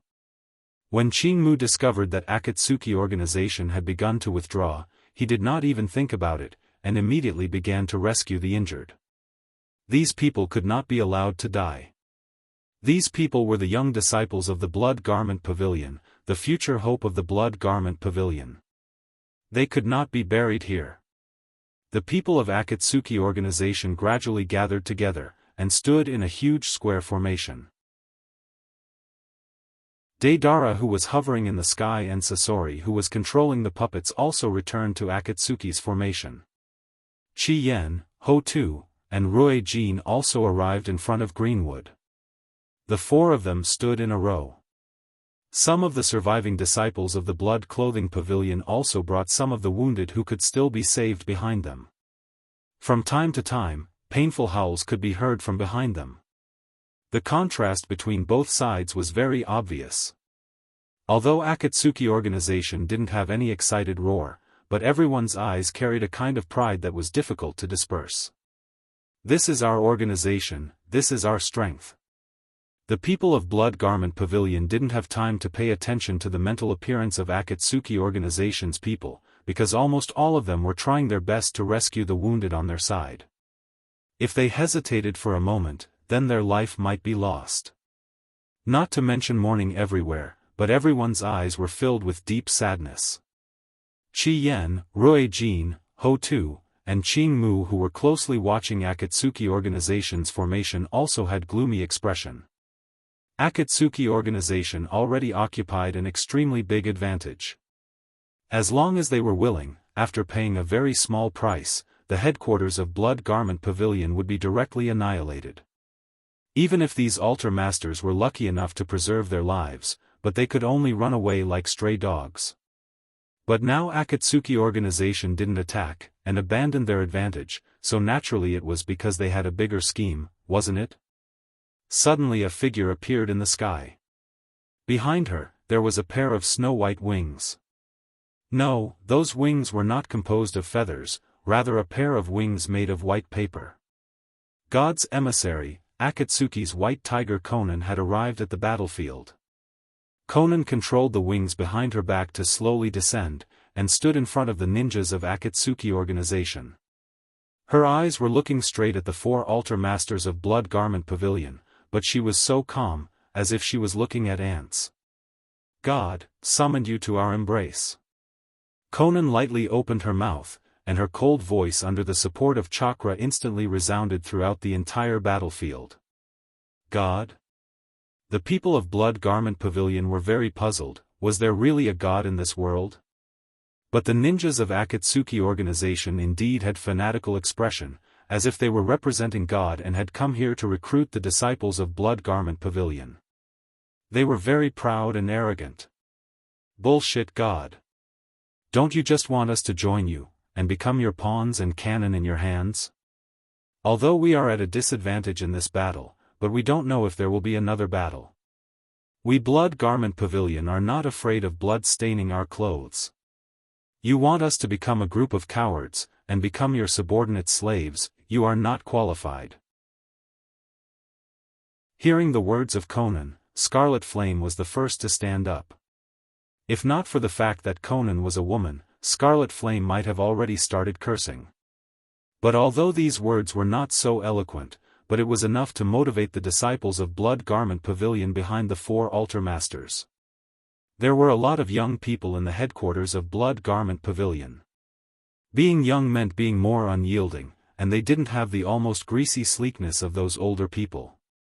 Many of them had already stood up, regardless of whether they were injured or not, regardless of whether they were about to die or not. One by one, they began to roar towards the heaven, "That's right. Blood staining our clothes, we are not afraid. This is our blood garment pavilion."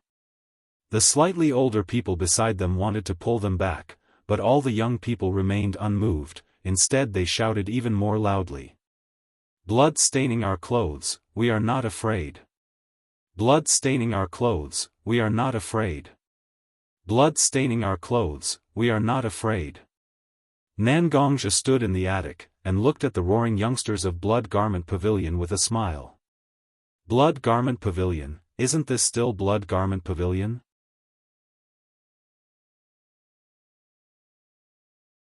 Chapter 234. Looking at the blood cloth pavilion disciples who were clearly covered in cuts and bruises still able to stand up, Nangongja also felt that the blood cloth pavilion still had the qualifications to save them. Holding the hilt of the heavenly disaster sword in his hand, Nangongja prepared to join the battle. However, Bai Shui stretched out her hand and stopped Nangongja. "Now is not the time. If you show up now, you will be in trouble. Although you can leave a good impression on the blood cloth pavilion, we won't be able to achieve our goal. Whether it is subduing the blood cloth pavilion or finding the culprit who massacred the village, we have to wait until those people's flaws are truly exposed." Nangongja couldn't help but look at Bai Shui. Someone once said, "The mouth of a green snake is the sting of a wasp's tail." Neither is poisonous, but the most poisonous is a woman's heart. It wasn't because he discriminated against women, but because once a woman hardened her heart, she would often be calmer than a man and would be more willing to give up more things. At this moment, Bai Shui was in such a state. Although at the beginning when she saw the blood cloth pavilion disciples being slaughtered, Bai Shui also couldn't bear to watch. But after forcibly restraining the impulse in her heart, Bai Shui suddenly calmed down. She entered an extremely cold state, like a machine analyzing everything.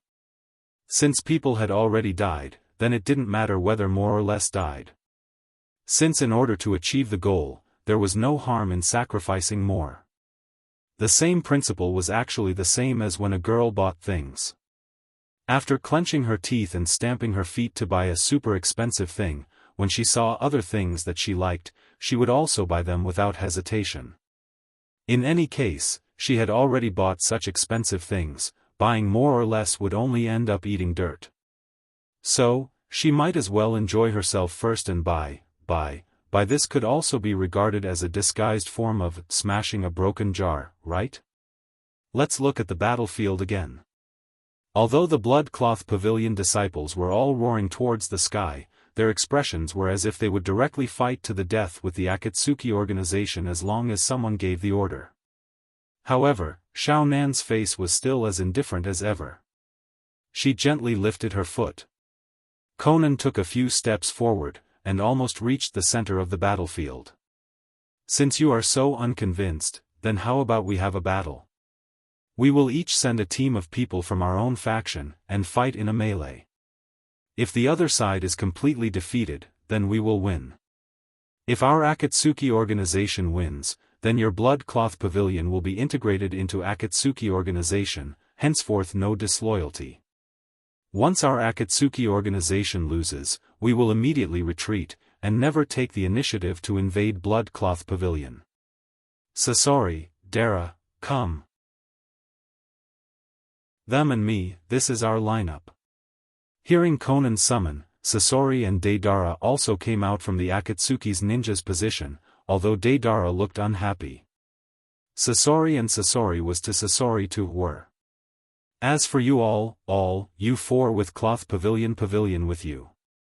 Every altar master of blood-robed pavilion had never thought of such a condition, because honestly speaking, Akatsuki organization indeed occupied an extremely advantageous position. But Conan's words unexpectedly directly gave up their advantage in numbers, and turned to compete with blood cloth pavilion's high-end battle strength. In the battle just a moment ago, several altar masters of blood cloth pavilion actually already knew what kind of high-end battle strength Akatsuki organization had at this moment. It was none other than Conan, Sasori who controlled puppets, and Dara who used explosive clay. And Blood Cloth Pavilion had Aoki, Ruijin, Hutu and Scarlet Flame, 5 altar masters. In the situation of 3 against 4, the possibility of Blood Cloth Pavilion's victory was greatly increased. But at the same time, Conan also ruthlessly pulled off the face of Blood Cloth Pavilion, threw it on the ground, and ruthlessly stepped on it. She even felt that it was not enough to satisfy her, so she added the last sentence. It could be said that she used her foot to ruthlessly crush the face of Blood Cloth Pavilion. You woman, since you want to fight, then let's fight. But you despise us like this, I can't bear it. 3 against 4. See how I, your father, will beat all 3 of you.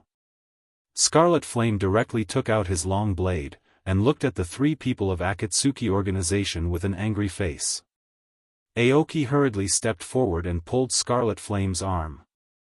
Scarlet Flame wanted to speak, but Aoki was looking at Scarlet Flame with his most serious expression. Scarlet Flame had no choice but to shut his mouth, and look at the 3 people of Akatsuki organization with his eyes wide open. This guy is a reckless person, don't mind him. Akatsuki organization directly attacked our headquarters, and caused great damage. Our Blood Cloth Pavilion has nothing to say, our Blood Cloth Pavilion is weak and deserves to be beaten. But since you have proposed such a rule, if we don't properly grasp it, then we will waste this opportunity. Each of us has our own lofty and unyielding character, but what we bear on our shoulders is not only our own honor and life, but also the life of thousands of disciples of Blood Cloth Pavilion. I accept this challenge on behalf of Blood Cloth Pavilion's altar masters. Aoki looked at Conan, Sasori and Dara who were standing in front of Akatsuki organization's formation and said. If he was 30 or 40 years old, perhaps he would also directly go up like Scarlet Flame behind him, and directly decide life and death with those people who had humiliated Blood Cloth Pavilion. But he had already lived for so long, and had already passed that young and frivolous stage. If he agreed to such a challenge, then he would only be ridiculed by others. If he didn't agree to this challenge, then he would be disregarding the lives of countless disciples of Blood Cloth Pavilion. Which was more important, Aoki was very clear in his heart. No matter what kind of humiliation, no matter how angry he was, as long as he could preserve his own life, then he would have the opportunity to settle accounts with them one by one. Aoki's words were not only said to the people of Akatsuki organization, but also to himself, to Scarlet Flame, to several altar masters of Blood Cloth Pavilion, and to those disciples standing behind him. You are humiliated? You are angry? That is the result of your own incompetence. If you are strong and invincible, then who can give you such humiliation?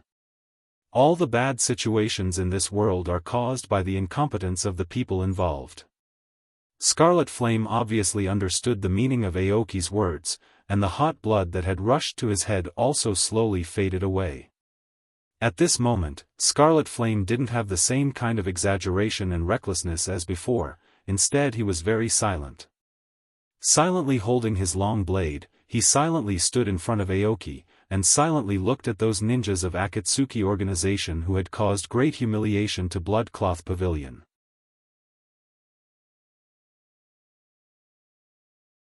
Chapter 235. Seeing Akame, who was the most impulsive among them, quietly standing beside Aoki, Ruijin and Hotu also took a few steps to Aoki's side. Long blade, dragon head wooden staff, golden sword, and gauntlets, the 4 of them held their weapons tightly. Blood Cloth Pavilion, Akame, Hotu, Ruijin, and Aoki are here to challenge you. Blood Cloth Pavilion's disciples looked at the 4 altar masters standing in front of them, their hearts surging. Those altar masters, who were usually unreachable and aloof, were still willing to stand up and protect the Blood Garment Pavilion and disciples like him, who had not played any role at all, at such a time. Conan looked at the 4 altar masters standing in front of the Blood Cloth Pavilion's disciples and said, in that case, our bet is established. Let's have a fight here, the winner will decide the winner. No one shouted the start of the fight, no one acted as the referee. Whether it was the 4 altar masters of Blood Cloth Pavilion or the 3 ninjas of Akatsuki, they all began to prepare to attack.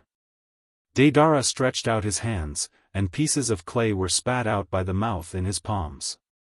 While flying in the air, the clay unceasingly shaped itself into a clay bird with 2 pairs of wings. Explosive clay, 2-winged bird. Compared to small birds, 2-winged bird was a bit faster because of its 2 pairs of wings. After overtaking Xiao Nan, who was at the front, the 2-winged bird flew toward the 4 altar lords of the Blood Garment Pavilion. The double-winged bird's flight path was not in a straight line. Instead, it was like a living bird or a nimble swallow flying in the sky. It was using a fast and strange method to continuously approach the 4 altar masters of the Blood Garment Pavilion. Come on! Seeing this situation, Ho-Tu also rushed forward and became the vanguard of the 4 altar masters of Blood Cloth Pavilion. The huge gauntlets in his hands were already suffused with a little yellow brilliance because of the infusion of internal strength. The gauntlets were not ordinary, instead, it had a piece of gauntlet. The gauntlet was extremely heavy, clearly having a good defensive power. Your little tricks, Ho-Tu, will block them all. Ho-Tu was tall and had a lot of robust muscles all over his body, simply a living brother. But Ho-Tu's speed was extremely fast, his pair of eyes constantly looking at the 2-winged bird flying in the air. Suddenly, Ho-Tu raised his left hand above his head. In less than a second, a 2-winged bird took the initiative to fall into Ho-Tu's hand and collided with his left hand. That was a 2-winged bird made of explosive clay. In the battle just now, everyone was well aware of how powerful the clay was. However, Ho-Tu dared to hold such a bomb in his hand. Boom! As expected, the moment the 2-winged bird was caught by the thick soil, it exploded. At the same time, the explosion brought a cloud of smoke. Dead Ale was surprised to see that there was someone in the Blood Clothing Pavilion who would use their own body to block his explosive clay. Could it be that he was an idiot? But since Ho-Tu was willing to use his body to block the explosion, Dead Ale naturally didn't mind making the explosion more violent. With a wave of his hand, the 2-winged birds that were still flying in the sky all flew towards Ho-Tu like pigeons returning to their nests. Bang! Bang! Ong ong! The sound of the explosion was endless. Very good.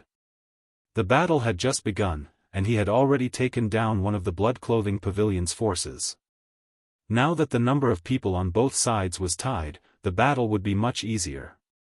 While Deidara was thinking, Ho-Tu's slightly simple and honest voice came from the smoke.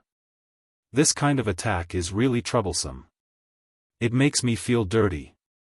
It will take me a long time to go back and wash my clothes. A fist wind instantly spread out in the smoke, directly dispersing the smoke like tearing a piece of cloth. Ho-Tu's body was soon completely revealed. Although the explosion had burned many holes in his clothes, and his hair had turned a little brown because of the smoke, there were no obvious scars on his body. Scorpion saw all of this. Was the body of an internal force practitioner at such a level? Scorpion's eyes immediately lit up. Such a body was simply a good material for making puppets. But then Scorpion also had some doubts. Could his scalpel cut open Ho-Tu's flesh? This was really a problem. Scorpion had not won yet, but he had already begun to think about the possible results after his victory. This was really, soon, the long-range probing between the two sides was over. This so-called long-range probing was actually just the Blood Clothing Pavilion being bombarded by Deidara. Rui Jin followed behind Ho-Tu, and when the two sides began to approach each other, Rui Jin held the golden sword in his hand tightly, and a golden brilliance hovered above the golden sword. Rui Jin rushed directly in Scorpion's direction. Scorpion's puppet was a huge threat. Once Scorpion could fully display his puppet technique, he could at least entangle two of the Blood Clothing Pavilion's forces. Then the Blood Clothing Pavilion would be at a disadvantage.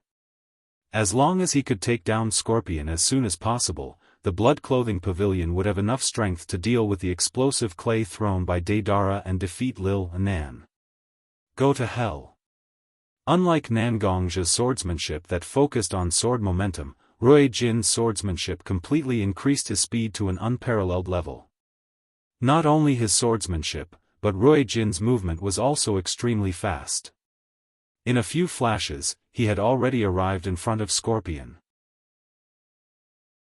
Perhaps because Scorpion had transformed most of his body into a puppet, and at the same time, he had also drilled into the thick Filiuhu, so whether it was his reaction speed or his own speed, they were not very fast. When Rui Jin arrived in front of him, Scorpion barely managed to move his tail in front of him to block Rui Jin's golden sword. But when the two collided, there was no sound of collision. Instead, Rui Jin's golden sword directly cut off Scorpion's Filiuhu tail like cutting tofu. Rui Jin not only did not stop attacking, but he also attacked faster, stabbing Scorpion's chest with his sword. In the distance, Daedara had already noticed Scorpion's predicament, and immediately controlled a two-winged bird to crash into Rui Jin. Although Rui Jin's attack power was very high, his defense was still not as good as Ho-Tu's. Rui Jin also understood the power of the two-winged bird, so he directly changed the golden sword in his hand from stabbing to sweeping, leaving a long wound on Filiuhu's chest, and directly jumped back to kill the two-winged bird that was flying towards him.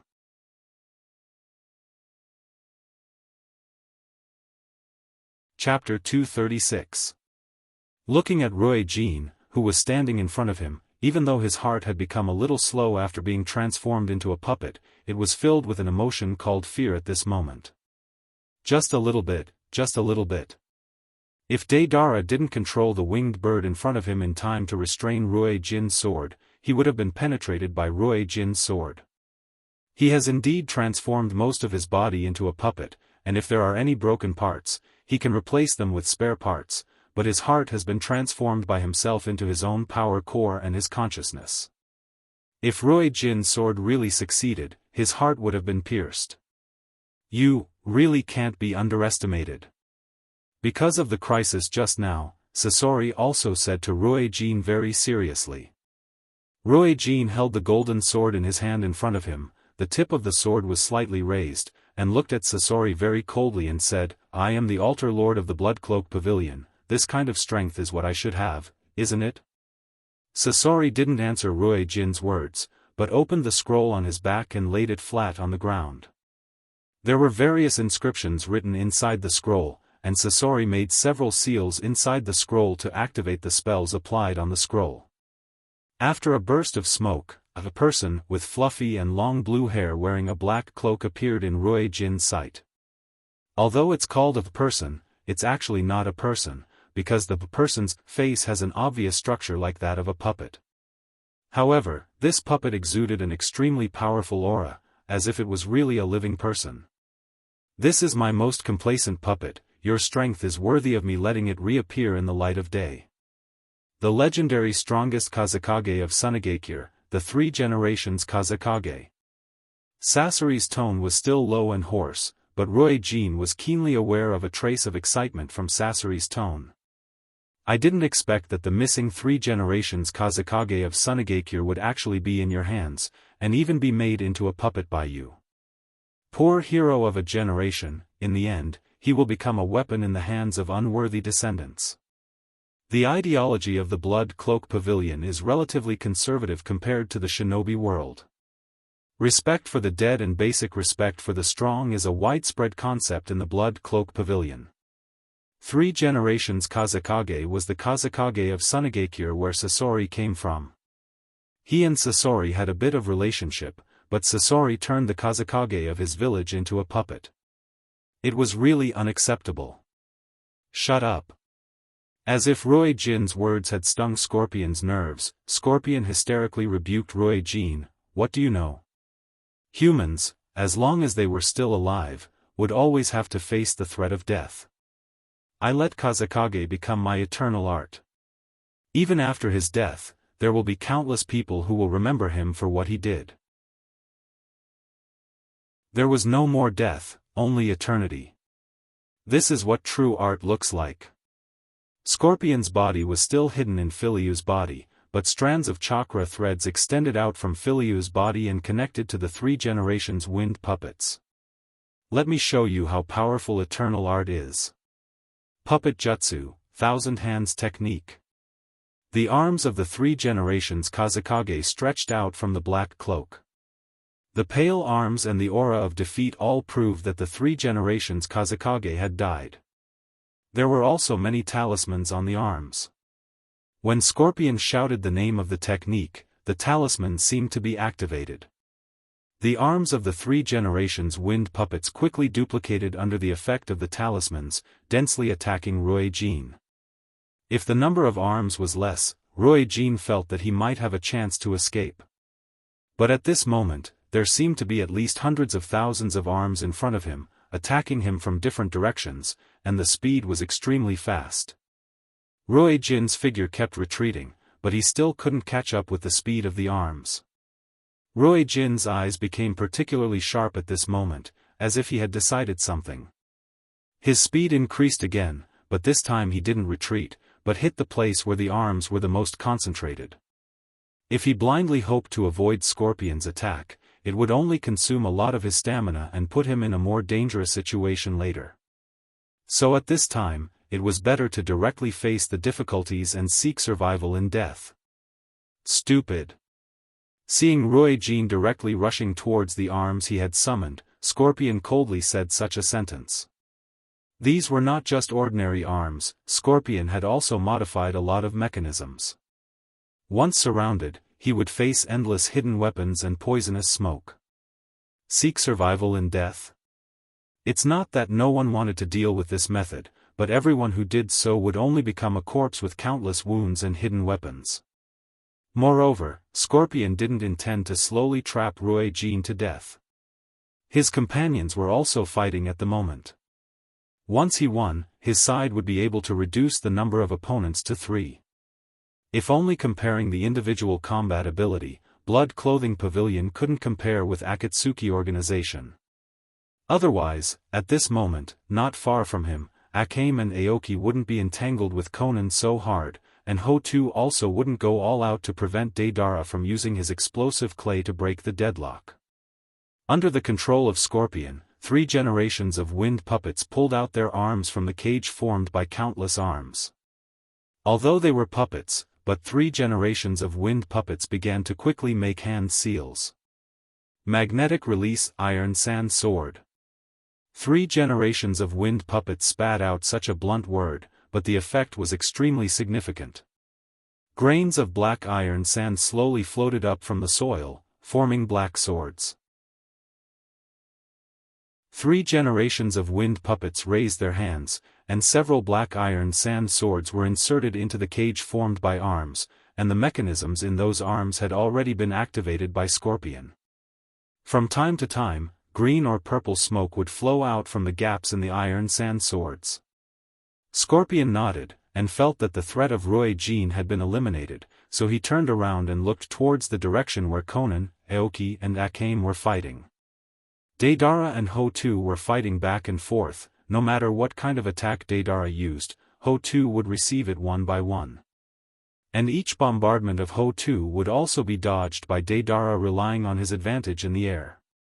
Although it looked very anxious, but there was no danger at all.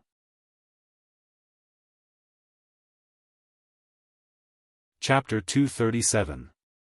Looking at the battlefield, Nangongja furrowed his brows. He and Bai Shui thought that Ho2 and Ruijin were the suspects who attacked their village. But at this moment, Ho2 was in a perilous situation and could only take a beating. Ruijin was even more miserable. He was directly trapped in the cage formed by the arms and was even pierced by the huge iron sand sword. It was already difficult for him to save his own life. Nangongja was very puzzled by the performance of these 2 people. Were these people who fought for the Blood Cloth Pavilion really the kind of people who would go crazy and slaughter an entire village just to get the Tribulation Sword? Nangongja's mind was a little chaotic at this moment, but the battlefield would not change because of Nangongja's mood.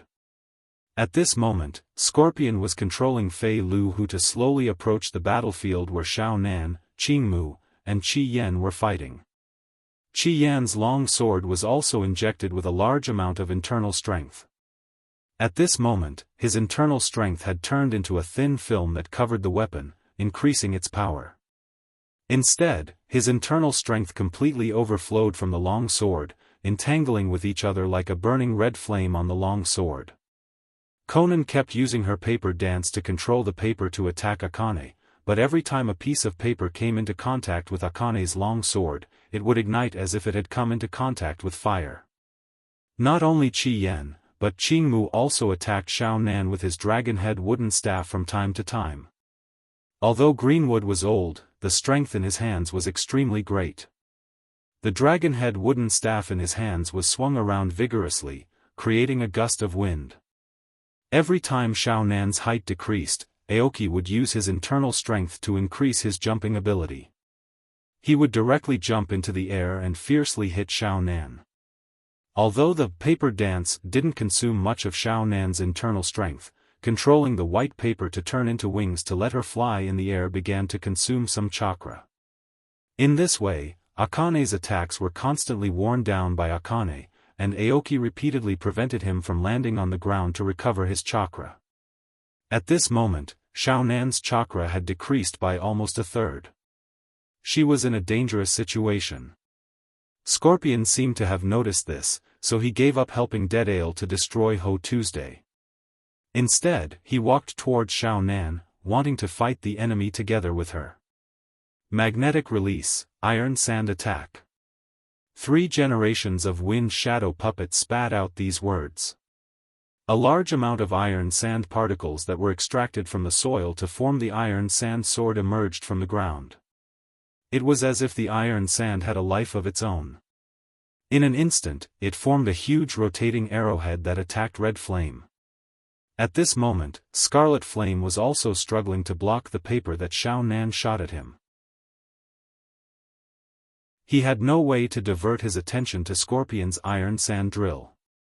Qingmu tapped his dragon head wooden staff, and a majestic internal energy emanated from Qingmu's aged body. Under the stimulation of Qingmu's internal strength, his originally black and white hair turned back to black in many places, and the crisscrossing wrinkles on his face seemed to have been smoothed out. Obviously, Qingmu was ready to go all out at this moment. Thick earth was completely pinned down by the enemy, and Rui Jin was trapped. He and Red Flame could barely block Xiao Nan's attacks, but once the young and strong Red Flame was successfully ambushed by Scorpion, he could only drag his old body to block the attacks of Xiao Nan and Scorpion. Even if he used all his skills, it might not work. If he didn't go all out now, when would he? Qingmu gathered the dragon head wooden staff in his hand, and his internal strength had already drilled into the dragon head wooden staff in an instant. A dragon-shaped internal strength constantly hovered above the dragon head wooden staff, as if it was about to leave the staff and attack by itself. But no matter how hard the internal strength turned into a dragon, it still couldn't leave the dragon head wooden staff. In the end, it was still a little bit lacking. Qingmu couldn't help but shake his head, but he still rushed toward the iron sand drill released by Scorpion. Qingmu's vigorous internal strength was actually close to the realm of releasing internal strength, which was different from Nangong's sword qi. It was a kind of internal strength that had reached the peak. Qingmu obviously hoped that he could receive a certain stimulation in such a crisis, so that his internal strength could reach the realm of releasing internal strength. But he still failed, and his internal strength couldn't completely separate from his weapon. Cyan-colored internal force continued to be generated from Qing Long's body on the dragon head wooden staff. Not long after, it wrapped around Qing Long's body like a hurricane. It also turned into a drill bit and rushed towards Scorpion's iron sand drill bit. But the direction of rotation of the two was actually completely opposite, whether it was intentional or not. Just as the two drill bits were about to collide, the cyan internal energy drill bit quietly dispersed its tip. It directly wrapped the iron sand drill bit released by Scorpion inside. Because the two were rotating in different directions, they began to affect each other and gradually collapsed. Bang! A muffled sound came, and whether it was the green internal strength or the black iron sand drill, they all exploded and scattered in the sky. Qing Mu's face seemed to be a little pale, and it was obvious that the consumption just now wasn't as small as he thought. The situation reached a balance. Now, Xiao Nan was fighting Red Flame, Dead Ale was fighting Thick Earth, and Scorpion was fighting Qing Mu.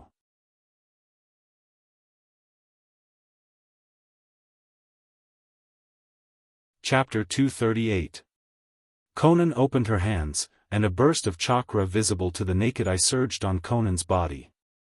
Although the chakra didn't seem to have any obvious pattern, it was obvious that most of the chakra was rushing towards Conan's wings. After being stimulated by the chakra, the white paper peeled off from the wings one by one. Even the wings that originally allowed Conan to fly in the sky had become very thin, and Conan's figure was slowly descending. Paper release, infinite paper shuriken. Originally, in order to prevent Aoki from interfering when she was concentrating on fighting Akame, Conan kept the wings on her back so that she could always float in the sky to avoid the attacks of Aoki and Akame. But now Aoki was obviously entangled by Sasori and couldn't get away for a while. Then, he would be able to attack Scarlet Flame to his heart's content. Countless pieces of white paper moved by themselves in the air, and shurikens appeared in the air one after another. Conan waved her hand, and all the shurikens flew towards Akame. It's useless. Although the paper shurikens were shurikens, they were still made of paper. In the previous battle, Akame attached his internal force to the long sword to achieve an effect that was close to a real flame to burn Conan's attacks. Now Conan's ninjutsu only increased the number and frequency of paper shurikens. As long as he used his internal force to resist, he wouldn't fall into any dangerous situation. Moreover, although the battle between Aoki and Sasori seemed to be very exciting, Aoki was already old. Now this kind of combat power was completely overdrawing his body, he could only hold on for a while, there was no way to last long. Now his strength was still restrained by Conan to a certain extent, so why not use his own strength to defeat Conan? At the same time, become the key to breaking the stalemate in the battle? It had to be said that the final winner in this battle had little to do with personal ability. Instead, it depended on who could be the first to break away from their opponent's entanglement and become the power to disrupt the battle. The party with the power to disrupt the battle would be the final winner. Originally, the Blood Cloak Pavilion had the advantage. After all, it was a 3 versus 4 battle. But Ruijin was defeated immediately, and he didn't even effectively weaken Sasori's strength. It made the power of both sides reach a state of near balance, which made people feel very uncomfortable. Moreover, Qing Mu of the Blood Garment Pavilion was already old. When it came to a competition of endurance and stamina, he would definitely be at a disadvantage. Crimson Flame knew that he had to create the key to breaking the situation. His internal energy rushed into the long saber without any regard for his life. With so much internal energy pouring into the long saber, the effect was naturally outstanding. The internal force flames that were originally rising from the long saber now seemed to have been poured with gasoline, burning even more fiercely. Ha! Qi Yan drew a circle around his body with his long saber, and the flames condensed from his internal energy left their traces in the air. It was like a ring of fire was wrapped around Akame Yan's body. Akame Yan waited for the paper shuriken to rush into the ring of fire. Just as Scarlet Flame expected, the paper shuriken inevitably entered the ring of fire when it shot towards Scarlet Flame's body. But the development after that was completely different from Scarlet Flame's imagination. The paper shuriken didn't seem to be affected by the ring of fire. Although its surface was a little scorched because of the high temperature, it still flew towards Scarlet Flame's body. Scarlet Flame immediately realized that the situation was not good. He waved the long saber in his hand, trying to shoot down the paper shuriken that attacked him. But after all, he had lost the initiative. After blocking a lot of paper shuriken, Scarlet Flame's body was still inevitably hit by the paper shuriken. When the paper shuriken caused damage to Scarlet Flame's body, it didn't stay on Scarlet Flame's body. Instead, it flew up and left Scarlet Flame's body. It flew to Conan's side as if it was ready to attack again. It turned out that this was the so-called infinite of the paper shuriken. Each paper shuriken was always under Conan's control. When it caused damage to the enemy, the paper shuriken would return to Conan's side for the next attack. I think you must think that my paper shuriken is just pure paper that is restrained by flames, right? When I first learned how to use paper shuriken, such a trick couldn't be used because it was wet in the rain. Since then, I have been looking for a variety of ways to let my paper release avoid being restricted by various unfavorable factors. I have overcome water, so how can I not consider fire? Although Conan was talking, Scarlet Flame had no time to respond to Conan's words. Endless shuriken kept shooting at him. In order to reduce the damage he received, Scarlet Flame has almost put all his mind into blocking the shuriken. However, when she saw Scarlet Flame's appearance, a rare smile appeared on Xiaonan's face. When a shuriken rushed into the fire circle on Scarlet Flame's body, an explosion sounded. Oh right, I forgot to tell you. I added some materials to my paper shuriken. Isn't it very interesting to make a shuriken from an explosive talisman? The force of the explosion caused Red Flame's body to tilt, and even more shurikens pierced Red Flame's body while he was unable to block them. Conan seemed to feel a little happy because of her mischievous behavior. Wasn't the victory already decided? But what Conan couldn't see was that Scarlet Flame's eyes gradually became red as the wounds on his body continued to increase. The people of Scarlet Flame alter. We have said before that they are a group of madmen who love to fight. When they receive damage, their bodies will also be stimulated because of it. Scarlet Flame's eyes at this moment were particularly red, and from time to time, internal force would condense in them, as if his eyes were burning with flames. The deepest madness is often born in pain and silence. Scarlet Flame's movements to block the shuriken began to slow down. Because of the wounds on his body, Scarlet Flame's face began to become pale. The sound of the paper shuriken piercing the flesh was so clear, it was like a side of the war drum was constantly being beaten.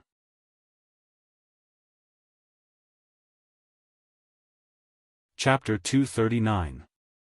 Xiaonan's eyes were fixed on Qi Yan, because she had to determine when Qi Yan had truly lost his combat power before she could rush to the other two battlefields. But when Xiaonan's eyes were fixed on Qi Yan, dong dong dong sound gradually sounded in her ears. At first, the sound was very weak, but as Qi Yan's injuries became more and more serious, and her movements became more and more sluggish, the sound became clearer and clearer. This sound seemed to have a sense of desolation and solemnity, as if it existed for the sake of war. War drums. For some reason, such a word suddenly appeared in Xiaonan's mind. A solemn, low, and desolate dong-dong sound, wasn't that the truest portrayal of the war drums? Qi Yan suddenly stopped his slow movements. Even when the paper shurikens pierced his body, even when a shuriken transformed from an explosive talisman pierced Qi Yan's body and blew him to the ground, Qi Yan's body did not move at all. Xiaonan could already determine that Qi Yan had lost his combat power. Xiaonan turned around, wanting to go to Scorpion's aid and help him defeat Qingmu. The sound of the war drums in Xiaonan's ears became louder and louder. Scarlet Flame had indeed fallen to the ground, but his eyes had been open the entire time. There was no confusion caused by the pain, nor was there any turbidity caused by the bleeding. It was a kind of pure fanaticism, just like the internal strength flame burning in Qi Yan's eyes at this moment. Qi Yan stabbed the long sword in his hand into the ground as a point of support, then slowly stood up. At this moment, Scarlet Flame's clothes had been reduced to rags, and even these rags were stained with dust and blood. Some of them were even charred due to the explosion. Xiaonan naturally noticed the movement behind her. She slowly turned her head to look at Qi Yan, and said with a bit of pity, "This is just a gamble. This is just a bet. Even if we really win, we will only accept the Blood Garment Pavilion into our organization. We won't completely destroy the Blood Garment Pavilion. Why do you have to risk your life like this? You only have one life. When Xiaonan said this sentence, she couldn't help but think of Yahiko, who was willing to give up his life for the sake of Akatsuki. Yahiko's image may be a little bit similar to Qi Yan's image at this moment, right? Xiaonan couldn't help but say such a sentence. The ninja world has always been like this. Annexation between forces is an extremely normal thing. During the Warring States period, who knows how many clans and forces were submerged in the torrent of history. As long as you can save your own life, you will have more possibilities. This kind of thing, Yahiko at the beginning, should also understand it now. But these two people, like fools, their lives so cheap, Xiaonan found it very difficult to accept. Whoosh! A paper shuriken was instantly controlled by Conan, and it flew straight towards Red Flame. Qi Yan didn't even have the strength, he was directly hit by the paper shuriken. His body paused for a moment, but Red Flame still continued to walk towards Xiaonan. Stop! I can still spare your life. Xiaonan ordered Scarlet Flame, but Scarlet Flame seemed to have closed his ears. He still walked towards Xiaonan like a robot. He waved his hand again. This time, the paper shuriken hit Scarlet Flame's calf, and it went deep into his calf. A little bit of blood soaked into the paper shuriken and dyed it red. Maybe it's because my calf muscles or bones are injured. At this moment, Scarlet Flame's footsteps were also halting. It was extremely difficult. However, Scarlet Flame didn't stop. I told you to stop! Conan shouted. At this moment, Akame Yen was no longer just Akame Yen in Conan's eyes. Instead, Yahiko's figure was intertwined with Akame Yen's body. Ablaze's face slowly turned into Yahiko's face.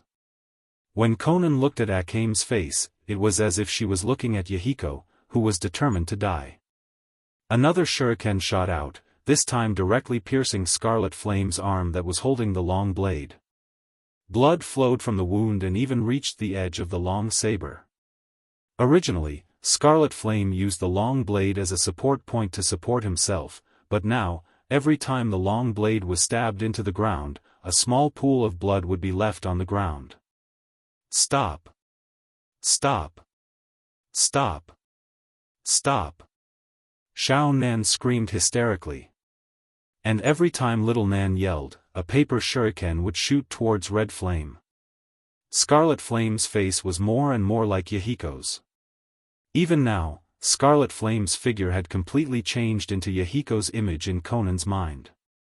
A drop of hot tears slowly flowed out of Conan's eyes. Conan slowly stretched out a finger and wiped the tears off her cheeks. When Yahiko died, did I also shed tears like this? Conan asked herself softly, but she couldn't find the answer at all. Yahiko has been dead for too long, right? There are only many vague faces in her memory. Even when she looked at pain made from Yahiko's corpse, Yahiko's face was still so vague in her mind. Did Yahiko really agree with what she and Nagato are doing now? Using violence to threaten the entire ninja world to bring peace, is this really the beautiful future that Yahiko and I talked about? Conan couldn't help but think about it. Scarlet Flame's figure was getting closer and closer. Even if he was staggering, even if he was covered in wounds, he still walked step by step to Conan's side. He tried his best to exert strength in his legs so that he could stand more steadily. However, when he pulled out the long saber from the ground, his body inevitably trembled. Conan seemed to be immersed in an inexplicable emotion. She didn't feel anything at all. Scarlet Flame also fell into a paranoid instinct. Scarlet Flame just wanted to insert his long blade into the enemy's body to win. The two people who had lost control of their bodies confronted each other like this. Scarlet Flame held the long blade in his hand and stabbed it into Conan's abdomen.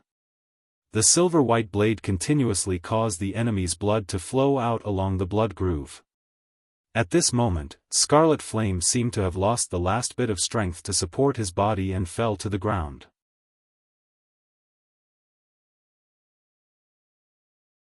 Chapter 240. Looking at Conan and Scarlet Flame fighting each other, no one was able to react. Because Scarlet Flame had obviously fallen into a situation of being beaten, when those shurikens hit Scarlet Flame, the disciples of Blood-Robed Pavilion felt pain in their heart, because Scarlet Flame had disregarded his own safety in order to protect them, wasn't that so?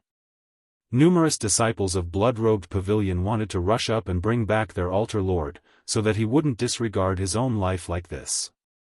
But Akatsuki's ninjas were closely watching Blood-Robed Pavilion's disciples. When Scarlet Flame fell to the ground and Conan was hit by those shurikens, Akatsuki's people also couldn't sit still.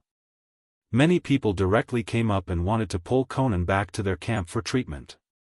Since Akatsuki's people had already stepped forward, Blood-Robed Pavilion's disciples naturally also stepped forward to rescue Scarlet Flame. When Scarlet Flame fell to the ground, he still didn't loosen his grip on his shuriken, so shuriken was directly pulled out from Conan's abdomen, and blood splashed everywhere. Akatsuki's people lifted Conan up, but everyone's eyes were still staring at Scarlet Flame. If, now Scarlet Flame was stabbed, wouldn't their harvest be great?